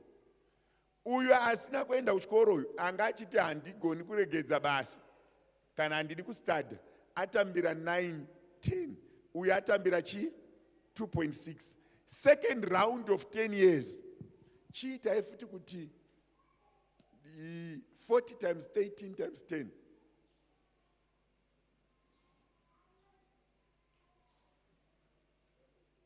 5.2 million in 10 years. Uya we arara achiri pa 9 10. Hold all things constant. Uyu atoku 5.2 million. Is it not a cause to go back to school? Is there no reason to go back to school? Is there no reason to go back to school? My only brother, Mbakwedu, where is respect? Abuda, I've got a daughter called respect. Arfan, stand up. Just stand up. Baba vake ushu. Vakadzidziswa chirungu naye. Iye apedza akazodzidzisa baba vake English. Kwakupasa English baba vake. That's the eldest sibling Mbamedu says. Vakazoenda ku teachers college. Vakatanga kudzidzisa at what 40. Your father wakatanga kudzidzisa at 47. Ndopa wakatanga kupinda mu class kuita teacher kekutanga. Vakanyorera form 4 yavo chirungu chachisipo at 45 46. Izvezvi is a qualified teacher. Vamwe vavo vavanga vachingoshanda nawo kuZimbabwe vari kuwana ma 120. Mukomana apa queue ya teacher. Akutoshanda sa teacher. Even mukanzi ishoma, but nemakore izvo vari kutoteacher and akabvanzi akuwedzerwa kusvika ku 65. Saka vachabva pa 47 kusvika ku 65 vachiteacher. So ndiri kuti inini hapana zera rinoti handichaendi kuchikoro. I cannot fight poverty. Tinotangira ipapo. Tinotangira kupi? Ipapo. Zviri kubatsira chechi. Vana baba murimo. Shuwa ukaona munhu anotambira 40 kana iwe ukamuona unonyatsoona kuti iripo. Musiyano we 47 uripo wedwe. Udi uripo wedwe. Musiyano we 7 ne 40 udi uripo wedwe. Hande kuchikoro. Nekutsukira kwawakaita kwaungambofoiri. Hande kupi? vanyava chamangotrigger or something ndichimboitira vanhu but hapana here reason yezvandiri kutaura hazvisi kumeka sense here zvinhu izvi hazvisi kumeka sense hatidzokerei kuchikoro let's do something vamwe vanhu vari muno makamira kuti muite maprojects umwe munhu ari muno baba vako namai vapenyu vari kumusha ingonotenga mbudzi 5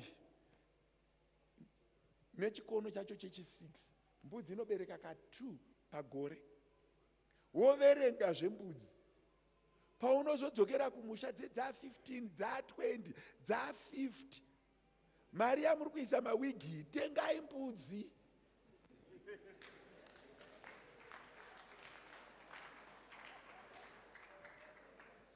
chokwadi. I am telling you this. These are simple things to protect wealth.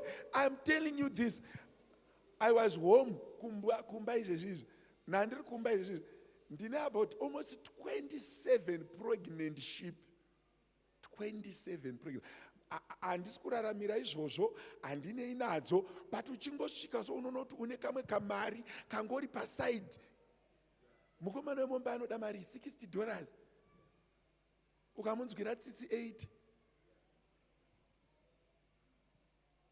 ende anoswera nadzo imbokakuleta kuti paava anotambira mari ari musango.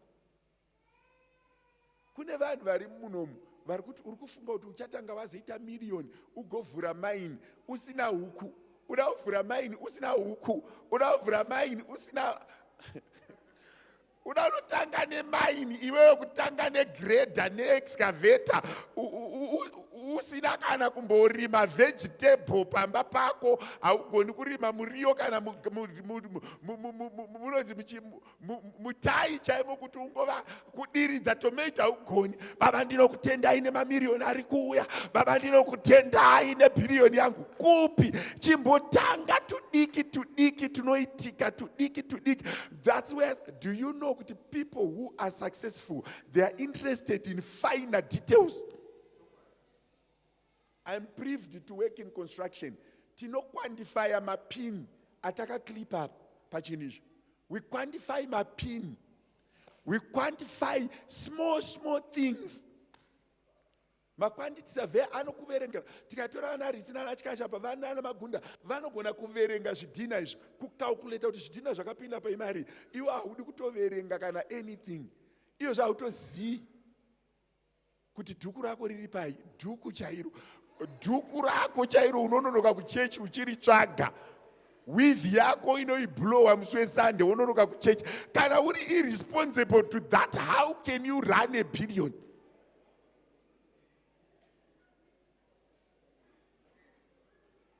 Haudi kunegotiate pamadomasi. Makambonoti vanhu vane mari vanonegotiate even pazvinhu zvidiki, they need a discount. Iwe uchiti keep change.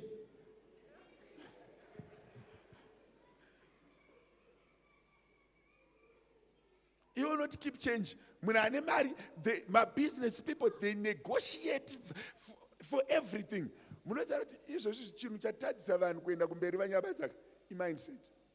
I-mindset ndo yatadza vanhu kuenda kupi kumberi. Poverty atina nhamo, i-mindset. Izvi zvikatokubvunza kuti wakagumisira rini kuita chinhu chidiki unenge usingazivi. But handisi hangu, but ndiri kungofunga kuti isusu togona kuita chimwe chinhu. But vedu we handei kuchikoro. Let's start my project. Kune vane vabereki vapenyu kunoisa mbudzi haibayiwi injection. Mbudzi haiendi kudhibhi.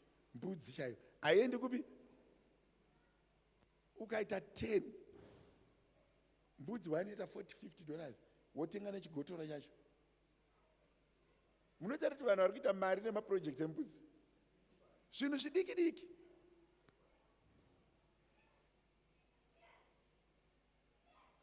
Handina mari. Izvozvo vanhu vari kupiwa minda kuZimbabwe uko nemasabhuku. Iwe haunei nazvo zveminda chaiva sabhuku. Stendi muna hauna. Kungonopiwa munda nasabhuku. Unoziva kuti mazuva ano unogona kungopiwa munda wotosiya kapo iripo uchiti ndichengeterei. Wombosvikawo uchinzi boss, even uri kushanda mukicheni chimboitawo pako paunonzi bosi musi waunombobikirwawo tii uchinzi murungu adi auya kureva iwewe.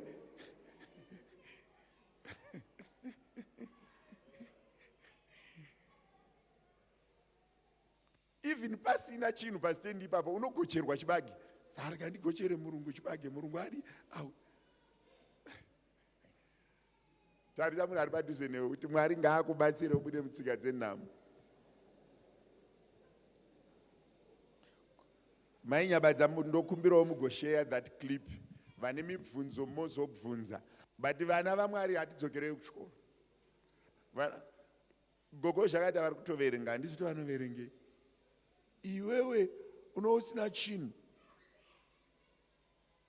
Vanhu unoziva kuti ukatoregedza kuverenga chako chako watone nhamo. Because munhu ane mari anoverenga, makambozviona? Munhu ane mari anodi. Unoziva kuti ndinotarisa pambacho. Okay, sorry. Unoziva kuti pambacho ukapa mufundisi marisitsi ekubasa. Akadzabharanza ne10 vanokubvunza kuti yakashota. Kuti yakashota mari. Hazvisi kutombobhalanza.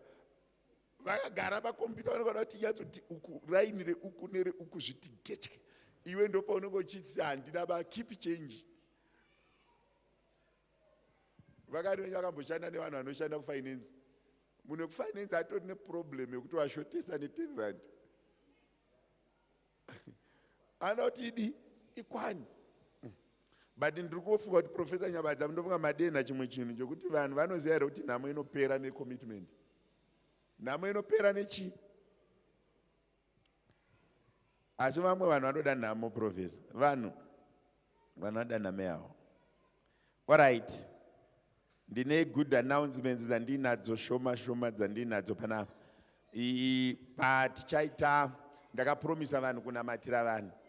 Ndinotodzoka next week. Ndanga ndisingazivi kuti tinobata nguva dzeservice here nebhodha nezvataita. So ndamisikidza mumwe mushumiri. Handisi kuda kutochinja gospel ravo ndobva next week tinoita zvataifanira kuita nhasi. Handiti vamwe venyu mamuchitouya muchifunga kuti handipo. Ukaona ndarobva kuchechi, pane something big. Inini kuchechi ndouya. Because kuchechi ndinoziva kuti ndokwatinoraramira. Alright, toda kuita revival yemadzimai. And we want to do it in style. The way we want to do it this year, we want to invite one of the generals in the ministry. Inini the last time ndakatenda kuti is a general. Ndichiri mukomana mudiki. This man pakaita munhu akafa. Afa vatanga kukakama ndisuda kutedzera voice rake because ndichazokuudzai umwe musi kuti ndiani. Kwete nhasi. Vadzakotama so. Dzichiri dzidiki izvo zvaachembera is an old man, but we want him here in May. So akasvika akanoruma paguvhu remunhu. Munhu akatanga kumuka kubva kuvakafa. Pane mapastors ari kurarama izvezvizvo is one man that I can testify that I've seen him working one from the day that achidzoka. Chiona nemeso kudai. Achiita zvinhu zvake. Saka toda kumudaidza kuti auye panapa. But patinodaidza varanda vaMwari vakadai, he is not much interested in gifts. He's someone who is winding up his ministry. My generals ekutenda. But now vatengera ticket rendege. Toda kuzovatsvagira pekugara.